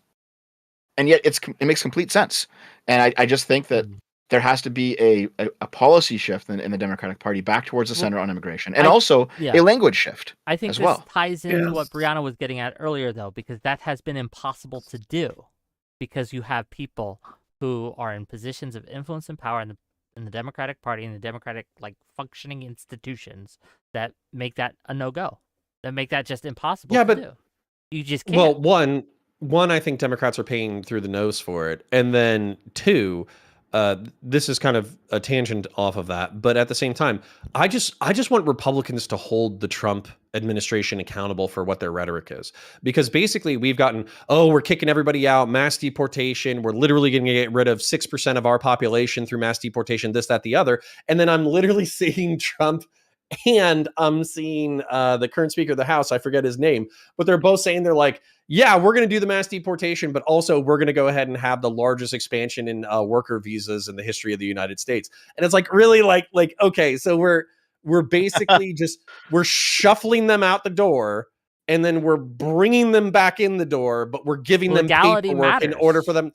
I agree that legality matters, but if legality matters, and this is going to be one of the most expensive logistical efforts on the face of the planet, then why wouldn't you evaluate the people who are already physically here? I'm with you. At that point, that becomes a quote unquote path to citizenship, which then becomes unpopular again with the same people who are suggesting this is policy. So there's this like total like cognitive incongruence with what's going to happen versus what was said. So here's the issue, right? Is that at least some percent of the people in the MAGA crowd are just blind cultists. Yeah. And it's as simple as that. I mean, they want inflation down, but they like the idea of Trump's 10% tariffs on everything, right? Which are completely insane, because these two things fight against each other. You cannot implement tariffs and also bring inflation down. It doesn't fucking work. But these people are they're just basically Trump dick suckers, and that's all there is to it. and some level, you can't convince people who have drunk that much of the Kool-Aid. But maybe the more reasonable voices on the right will hold them accountable. But I don't know. Let's all right, wait. I haven't talked to you in a while. I've got an idea. Big ideas the Democratic Party needs to stand for. NIMBYism needs to fucking die. I want the Democratic Party to become the cheerleaders for tearing down these shitty, small, old buildings and building awesome new shit all across the country. NIMBYism is just fucking gone. I want people to be able to walk through their neighborhoods and see new apartment buildings and new housing and all kinds of glorious new construction. The entire problem with the housing market is a supply problem. So I just want that to fucking end. Although that is at odds with getting rid of all the illegals because they're who build our houses. We're gonna need them for construction. Yes. So hold on. So this is my anxiety with just ripping up building ordinances and codes. And by the way, we share the goal. The question is the execution. Okay. Sure. And so I want walkable, mixed use, convenient cities to be built up, right?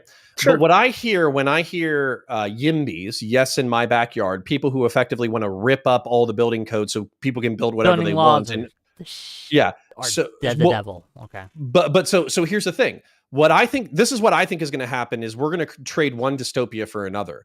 What's going to happen is, particularly in cities such as Orlando, where I currently live, they're going to destroy all of the single family homes.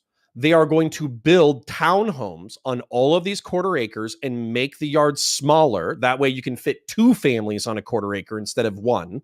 They're going to have no provisions for the vehicles whatsoever, and they're not going to improve the vehicle infrastructure whatsoever. So all you did is you doubled or tripled or quadrupled the amount of people in the same space without changing anything about the walkability or the commercial support for those people. Yes, the poor execution is going to be poor, but I don't think we have to. I don't think that's inevitable that it's going to be poorly executed. I think there's common sense, smart things that we can advocate right now when it comes to zoning laws, when it comes to ordinances that are just not helping anyone, right? That we can get it done. Now, I'm think incremental. The people with the money don't I'm care. incremental in my execution here, right? Like I'm for pitching the big ideal, but being incremental in our solutions and our path to get there in case we do run into issues. I just want the Democratic Party to have the balls to be the one party in America that's not like, oh, we're too stupid and incompetent to do this, or we've got some special interest group that cares about this. I just want us to be the party that's like,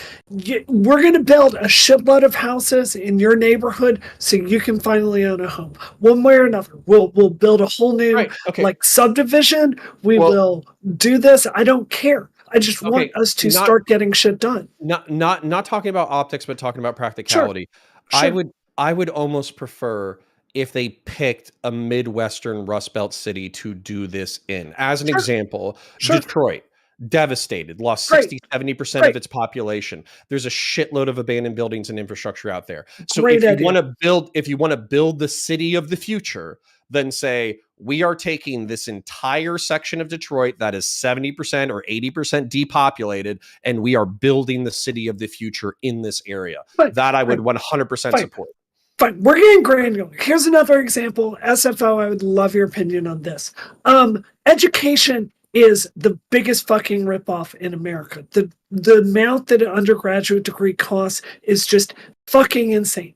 So how about the Democrats become the party of actual education again? And they go, we're going to fund something that's a college that you go to. And look, there's no sports teams. There's no like landscaping everywhere. It's just like literally you go there, you get a degree, you're out. It costs $10,000, right? Just in and out. Everyone gets the same class online, whatever the fuck you got to do. Just this is education that's actually affordable. Here's something we can actually get done with federal dollars. Like I'm saying, big fucking ideas that break this gridlock that America is caught in. Let's say fuck the teachers unions. Let's say fuck the building codes that are bad. Let's say fuck all these things that are stopping us from like building the Elon Musk future we envisioned in the 50s. Let's become the party that can actually do shit again.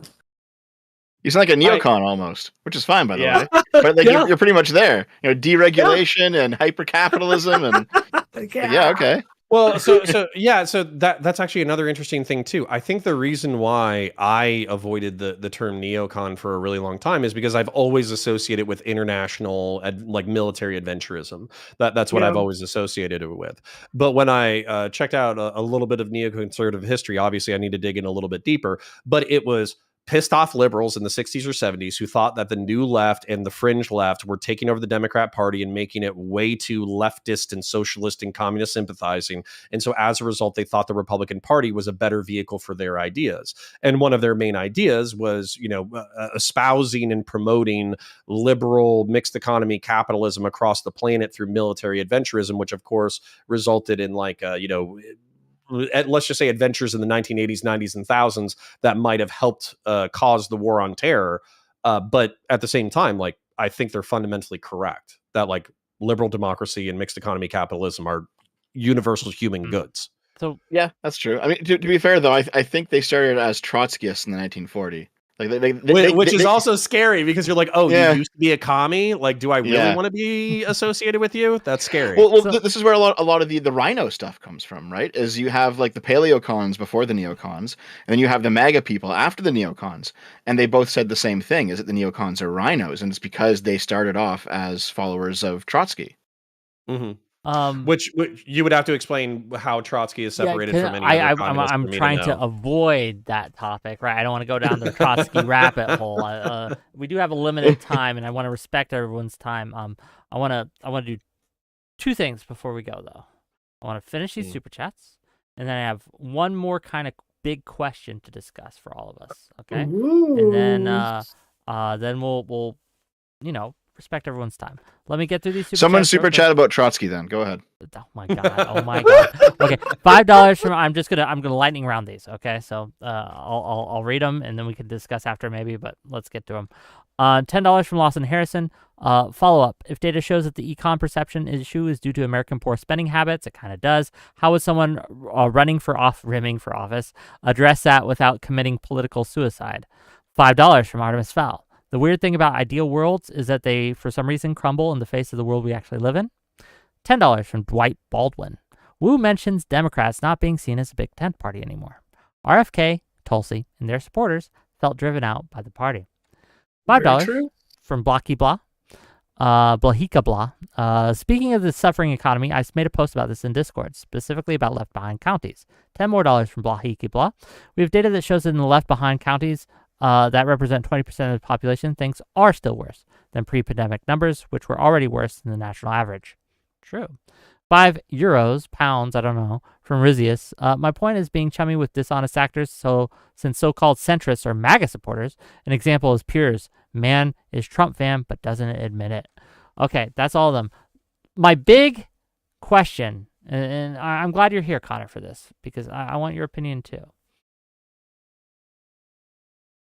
Trump and his presidency.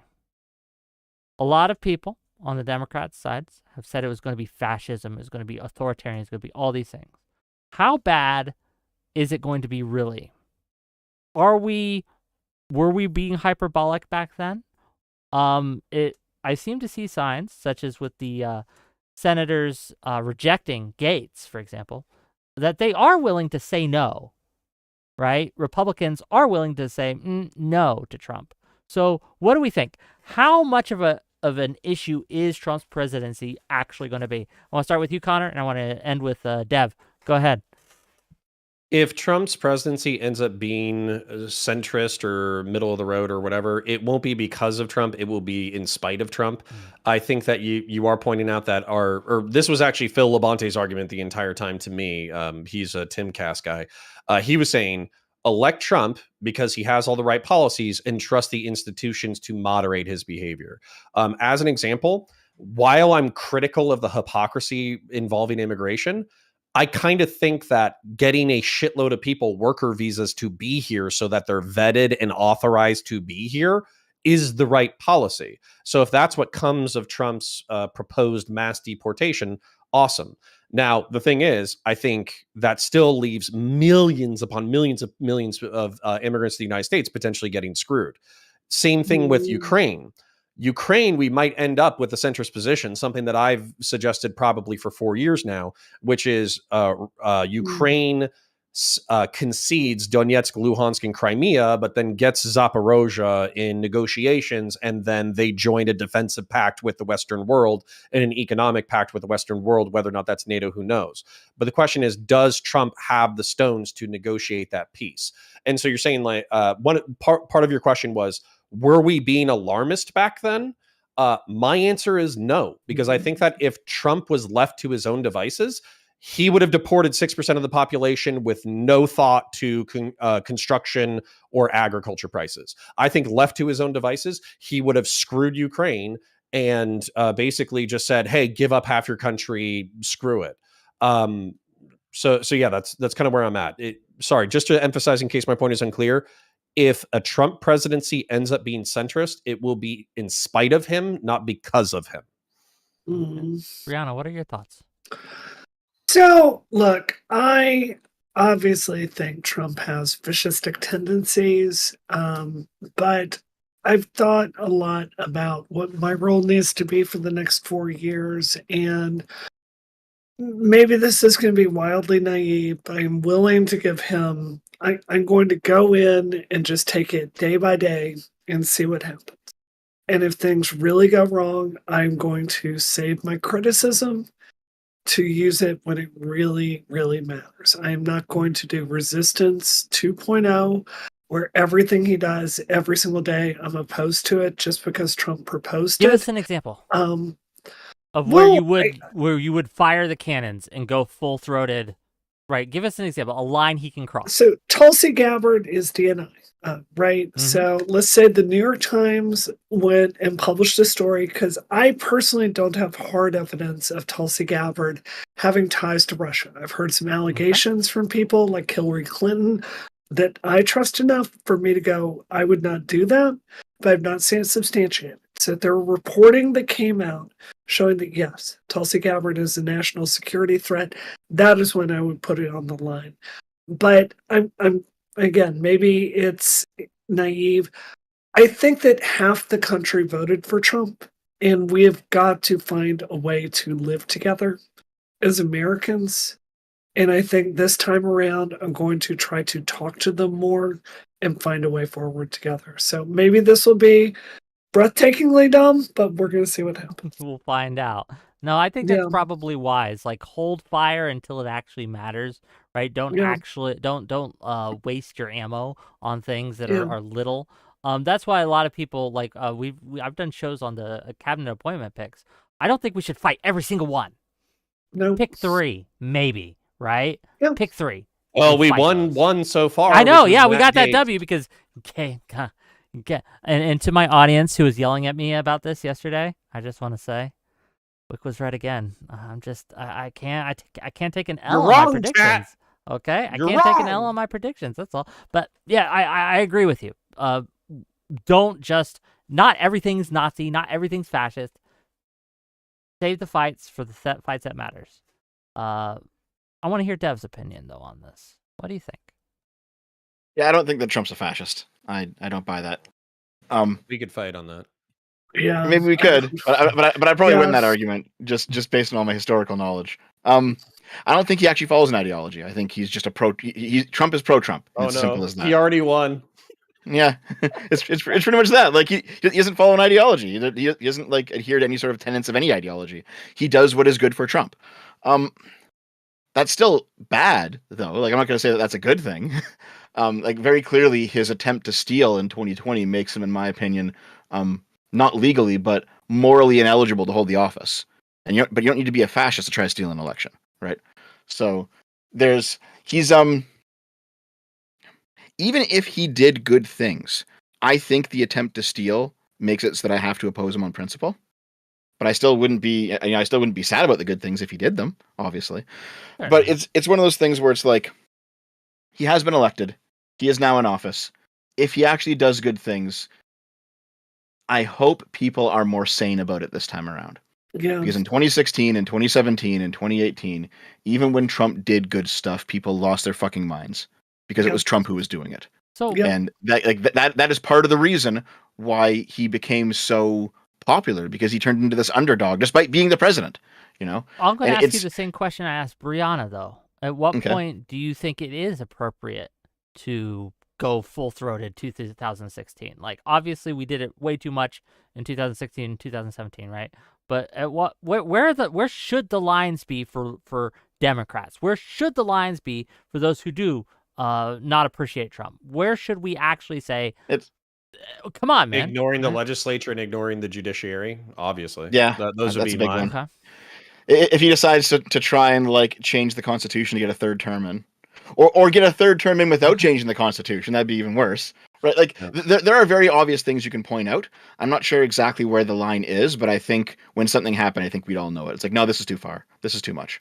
Well, yeah, but before we lose it, if you don't mind, Wick, I just wanted to make an argument and then defeat myself simultaneously.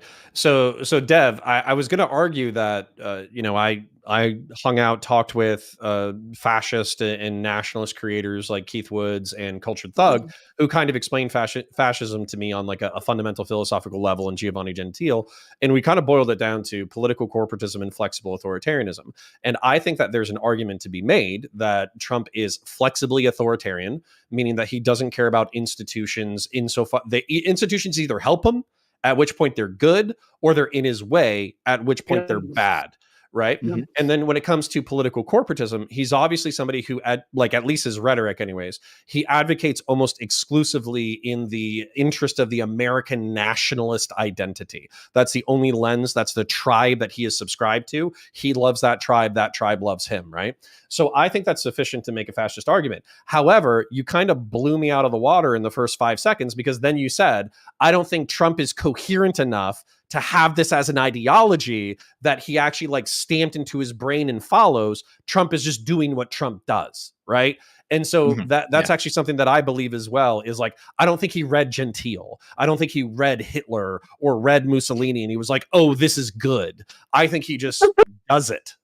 Yeah. So in Italy, when the lower house of Italy's parliament was called the body, the House of Fasces and Corporations, and this is how Mussolini set it up. And he basically said, listen, each industry is going to have a council. There's going to be like a council of agriculturalists. There's going to be a council of smiths and a council of manufacturers, right?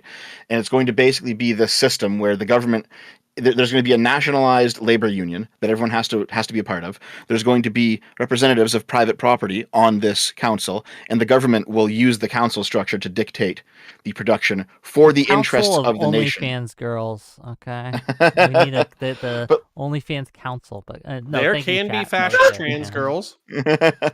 But like when you look at what the historical fascists did and what they wrote about doing, none of that seems to be anything that Trump is doing. And it's probably because Trump just doesn't know or doesn't care, because Trump's policy just seems to be pro-Trump. What makes Trump look good? That's why he's selling golden sneakers. That's why he sells NFTs and like nonsense like this, right? So no, I don't think he's coherent enough to have an ideology that he follows. Yeah. And sorry, I'm going to back you up, even though you're annihilating my argument before it even happened. What I think that, at least the way that it was described to me and the way that I've described it to other people, is that the reason why you would build those technocratic bureaus to advocate for policy in each one of these realms is because you would basically be building a organ of the state, like a vital organ that advocates for the health of that individual organ. And then the state kind of comes down and then harmonizes all of these different political bodies in order to operate at the most like efficient level for the state interest. But that's kind of where, again, blowing my point out of the water, I don't think Trump would ever think to have organs of the state created in order to advocate for the health of the United States of America. I think it's just like, if you like Trump, you're part of the tribe. And then if you don't like Trump, you're not part of the tribe. Screw you. It is Yeah, that that's simple. pretty much where it is. That Is pretty much where it is with Trump, I think. Yeah. That is like 90% correct. There's a few tiny things in there. Like I'm sure you've heard. We've all probably heard about like Hitler and the weird like occult stuff that was happening in the Nazi Party. A lot of that came about because the earliest studies in terms of how brains work, and they're mostly correct, is you see like we have neurons that are firing and you have pathways in your brains, and then human consciousness emerges as a result of these connecting neurons, right? It's an emergent property of having all the various parts of your brain lined up just so. The earliest fascists believed that the state worked the same way, that the government was a deity-like entity, that once all pieces of society fell into position, it would work like neurons in a brain and then generate this super consciousness. And so that was kind of the spirituality of the fascist state. And there's no fucking way Trump knows or understands or cares about any of this shit. He's a what was the accidental Buddha of fascism, okay? He doesn't know what's going on. He's not No, he's trying like to the do drunken it. boxer. Yeah, he's better at it. Right? No, hold on. There are. This is very similar to communism, communists and socialists. There is some 200 IQ committed, like a fascist philosopher in a basement somewhere who cannot get anybody to listen to any of his genius ideas. And then there's Trump, who doesn't believe or know any of these things, and he's just like drunk boxing into the perfect position. It's actually remarkable. But well, that is literally Sam Francis, right? Because like, I mean, he died in 2005, but he was this extremely high IQ, very well read, PhD in history, white supremacist, right? And he was probably the most intellectual person on the very far right white supremacist movement. And he was like writing all this political theory, and when you read it, it's like it's insane shit, but he clearly knows his stuff. This is not like some redneck who's driving around in a rusted out pickup truck thinking, like, just hating black people, right? Like, this is a very educated person. And they're probably the most dangerous people in the extremes of any movement, is the people who they really do have these disgusting beliefs, but they're also hyper intelligent and they can really defend them, and they really do have some. It's hard to swallow, but they have some okay arguments in there too, you know. And you have to like you can't. This is one thing. This is why I think a big reason why I think the left has lost culturally, just in general, is they did in fact view all white supremacists or all right wingers or all whatever as fascists. They're like Hitler, but they're also like these rednecks who are completely uneducated, like 90 IQ, don't know how to do anything. But no, the actual danger is like the very educated, well-spoken, you know, intelligent anti-Semite, intelligent fascist who actually does have a coherent series of beliefs and is willing to back them up. Okay. Those people are actually very dangerous. No, I agree with you. The average SFO viewer, basically. Exactly. And speaking of all that, right, I do have to go. I do have to end the show, but I want to thank you all, and especially you, Connor, for jumping in last minute, right? But thank everyone for coming here. Thanks everyone for being here.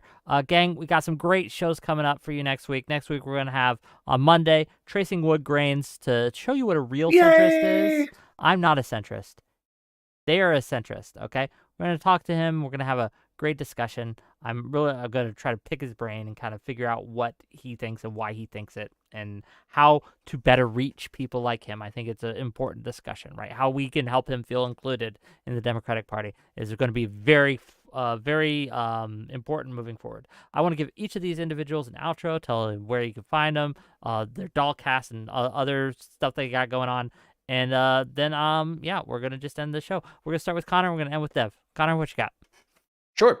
My name's Connor. I obviously run Counterfire, which I'm live on right now. So if Wick does wrap up and you want to hang out with some more folks or whatever, Brianna. Are you on Twitch or YouTube or which? Both. Okay, both. So it's still under Counterpoints on Twitch, but basically Counterfire is where Brianna and I we try to do a weekly live stream where we hang out, talk shop, talk politics, talk drama, all that kind of stuff. So if you want to come hang out with us, please do so. Also, I'm trying to post like 3 to 5 political or drama commentary videos a week. This week was kind of tough, but anyways, if you're into Warhammer or science fiction or science fantasy, I do have a Warhammer channel that's doing pretty good. I'm about to break 91,000 subscribers. And okay, you got to give me permissions to raid into Counterfire, just FYI, but go ahead. Okay, on YouTube or... You still haven't done that, Connor? I don't know. Oh, I'm a monkey. I'm a Marine. I don't know how to do it. Anyway, sorry for interrupting, but go ahead. I'm just trying to do it now. Low IQ. Low IQ. Low IQ Republican. So so basically, if you're into science fiction or science fantasy, then go ahead and check out Counterpoints 40K, and I'll show you grisly violence and explain all the lore. No, thanks for being here. And if we can figure it out, we'll just if he can figure out how to let me, we'll raid into him. Brianna, what do you got going on? Tell people. I got some closing statements. Wick, I don't like your new facial hair. I don't like it. Hey, it's a big downgrade. Okay, $500. I'll do it again. it was iconic. It was very manly, and I don't like Very this at all. wizardly. So you need to make better choices. That's my statement about you. Come watch Counterfire with Connor and I, but please tune in and watch Dollcast if you want to see sane trans women, like moderate trans women that are interesting. Like Dev, back me up here. Taff is objectively one of the coolest women you know, right? I mean, Taff is amazing, right? Yeah, I agree with that. Yeah. Yeah. So Yeah. come see Dollcast. She's also a It's fascist, though. amazing. You have to just She is a understand that. fascist. That's true. We've not talked about her lack of faith in democracy, which brings me to my point for you, Dev. You're so hard to get a hold of. What are you doing 2 weeks from now? We've got a Trump surrogate, hold on a minute. literal Trump surrogate. Yes. What do you mean hard to get a hold of? You're the one who doesn't reply to DMs. Yeah. No, I've been asking you forever. When do you want to come Hold on. Do you want? Just wait. Hold on. I'm checking the DMs right now. I want to see when you last replied.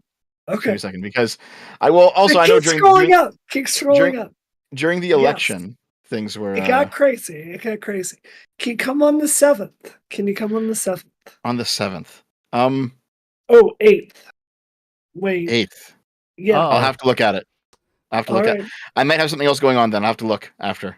All right. Here, I'll message you. I'll message you on Twitter just so I know to look at it, and you know to look at it too. I will. Man. All right. So that's my closing statement. Got to check it out on the 8th or the 9th or the 7th. I don't know when, but sometime you're gonna have the Dev versus the Doll cast, and so that should be That's fun. right. Check it out, guys. It's gonna be a versus. I don't think so. I think it's gonna be hanging out. I want it to be. Okay, Anyway, it's gonna be a versus. No, thank you. Check her out. Check out. Thank you for coming on, Brianna Wu. I know you got a busy schedule. You're getting on the big shows now, like Piers Morgan. Y'all don't even know the big thing that happened that I can't talk about next. But I'm about to leave this planet, y'all. But I'm just saying, I appreciate you still being willing to come on my itty bitty channel. So I thank you for that. Of course. Thank you. Wick, you're my buddy. Oh, thank you. Dev, take us home. Well, the channel is called Short Fat Otaku. I'll probably change the name of it. I've wanted to change the name for years. It's just a holdover from my 2009 anime days. It's probably time. I'm not really that, like, I still like anime, but I'm not really that person anymore. I'm not making anime videos anymore, you know? I'll probably change it to something. But I mean, I don't do much streaming. I'm currently in a kind of transitory situation regarding my home living life. Once I get settled down into a new place again, I already had to do that a couple months ago, I'll probably start streaming more. But for now, I'm still in video essayist hell, which, to be honest, is actually a great place to be in because I have a lot of fun making them. I am making longer and longer videos, and I'm doing some political stuff and some not political stuff, or like semi-political stuff. So I had that just real quick. I'll give you a quick TLDR of what I'm making, what's coming up in the next, I don't know, month or two. I had the video about why I believed Kamala Harris would be a bad president. And that video, I'm now just basically retooling that into why she lost. So, I mean, it was supposed to come out before, it didn't come out before. I was making that trilogy about Trump, why I think Trump's a bad president. And the first part came out. It was how Trump tried to steal the 2020 election. That was like about 4 hours long. The next two parts are going to be about what actually happened in 2020. You know, how Biden didn't try to steal it. And then also the January 6th riot. And then I'll probably because that's going to be something like 15 hours of fucking content. I'll probably make like a 20-minute video just like going over all of it and putting it all together into like one nice little package. But the deep dives will be there. And also on the video game side of things, I'm doing a deep discussion on that god awful fucking game that came out past in August called Dustborn, which is Dustborn? The $400 million game. The $400 million game that was hyper woke. And was absolutely terrible. Like every woke stereotype was in Dustborn, and it was so fucking bad. Oh my god! Were there trans slime girls in Dustborn? Yeah. Yep. Yeah.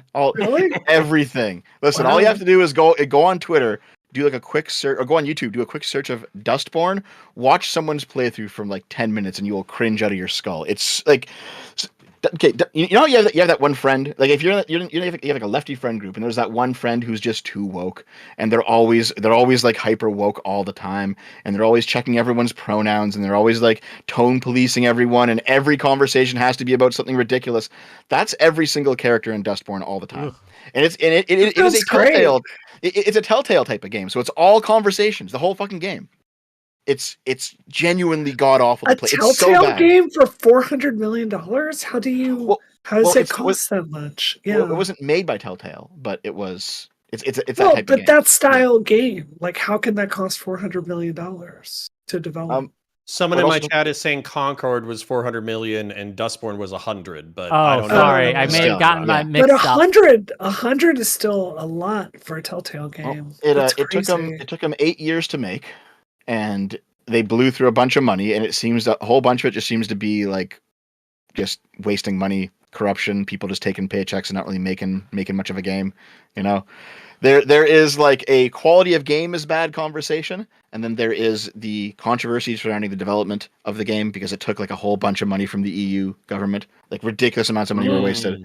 Oh, And no. then there's the conversation about what it actually means politically because it is it's ridiculous. So that's going to be like a 2-hour video. It's going to be a lot of fun. It's going to be fucking brain rotting. And I feel about this game the way that some people feel about The Room, that movie. You know, So bad Tommy it's Wiseau's The good? Room. So bad it's it's good. good. Yeah. Okay. Yeah. I was imagining Brie Larson with a kid kidnapped in a room or whatever, but you were talking about Tommy Wiseau. Yeah. I was yeah. Yeah. Nice. Okay, counterpoints. We're gonna raid you on Twitch, but You two people just type you in failed. Counterfire. I think I'm the only channel with more than a You- few thousand subs on there. yeah, you failed on the YouTube I thing. did. But anyway, Oh! gang, I'll see you guys on Monday. Tomorrow I get my tooth fixed. Yay! Oh, yay! I Wow. know it's been a while in the making. I know, but we got it done. We got it done. Nobody can give you shit about oh it my God. anymore. I'm excited for you. You My can be my like, fear is they're "You gonna be like, guys." oh, we gotta wait a week for a reason or some shit. But we'll see. I'll see you guys That's awesome. Monday, 6 I'm p.m. gonna be Eastern. texting you. I got the Lego Dungeons and Dragons thing, and I got the module to actually play Dungeons and Dragons. I've never done this before, so I may need some help. I'll see what we can do. Okay, All I'll see you right. guys later. All right. Bye. Bye, Bye. everyone. Bye. See ya.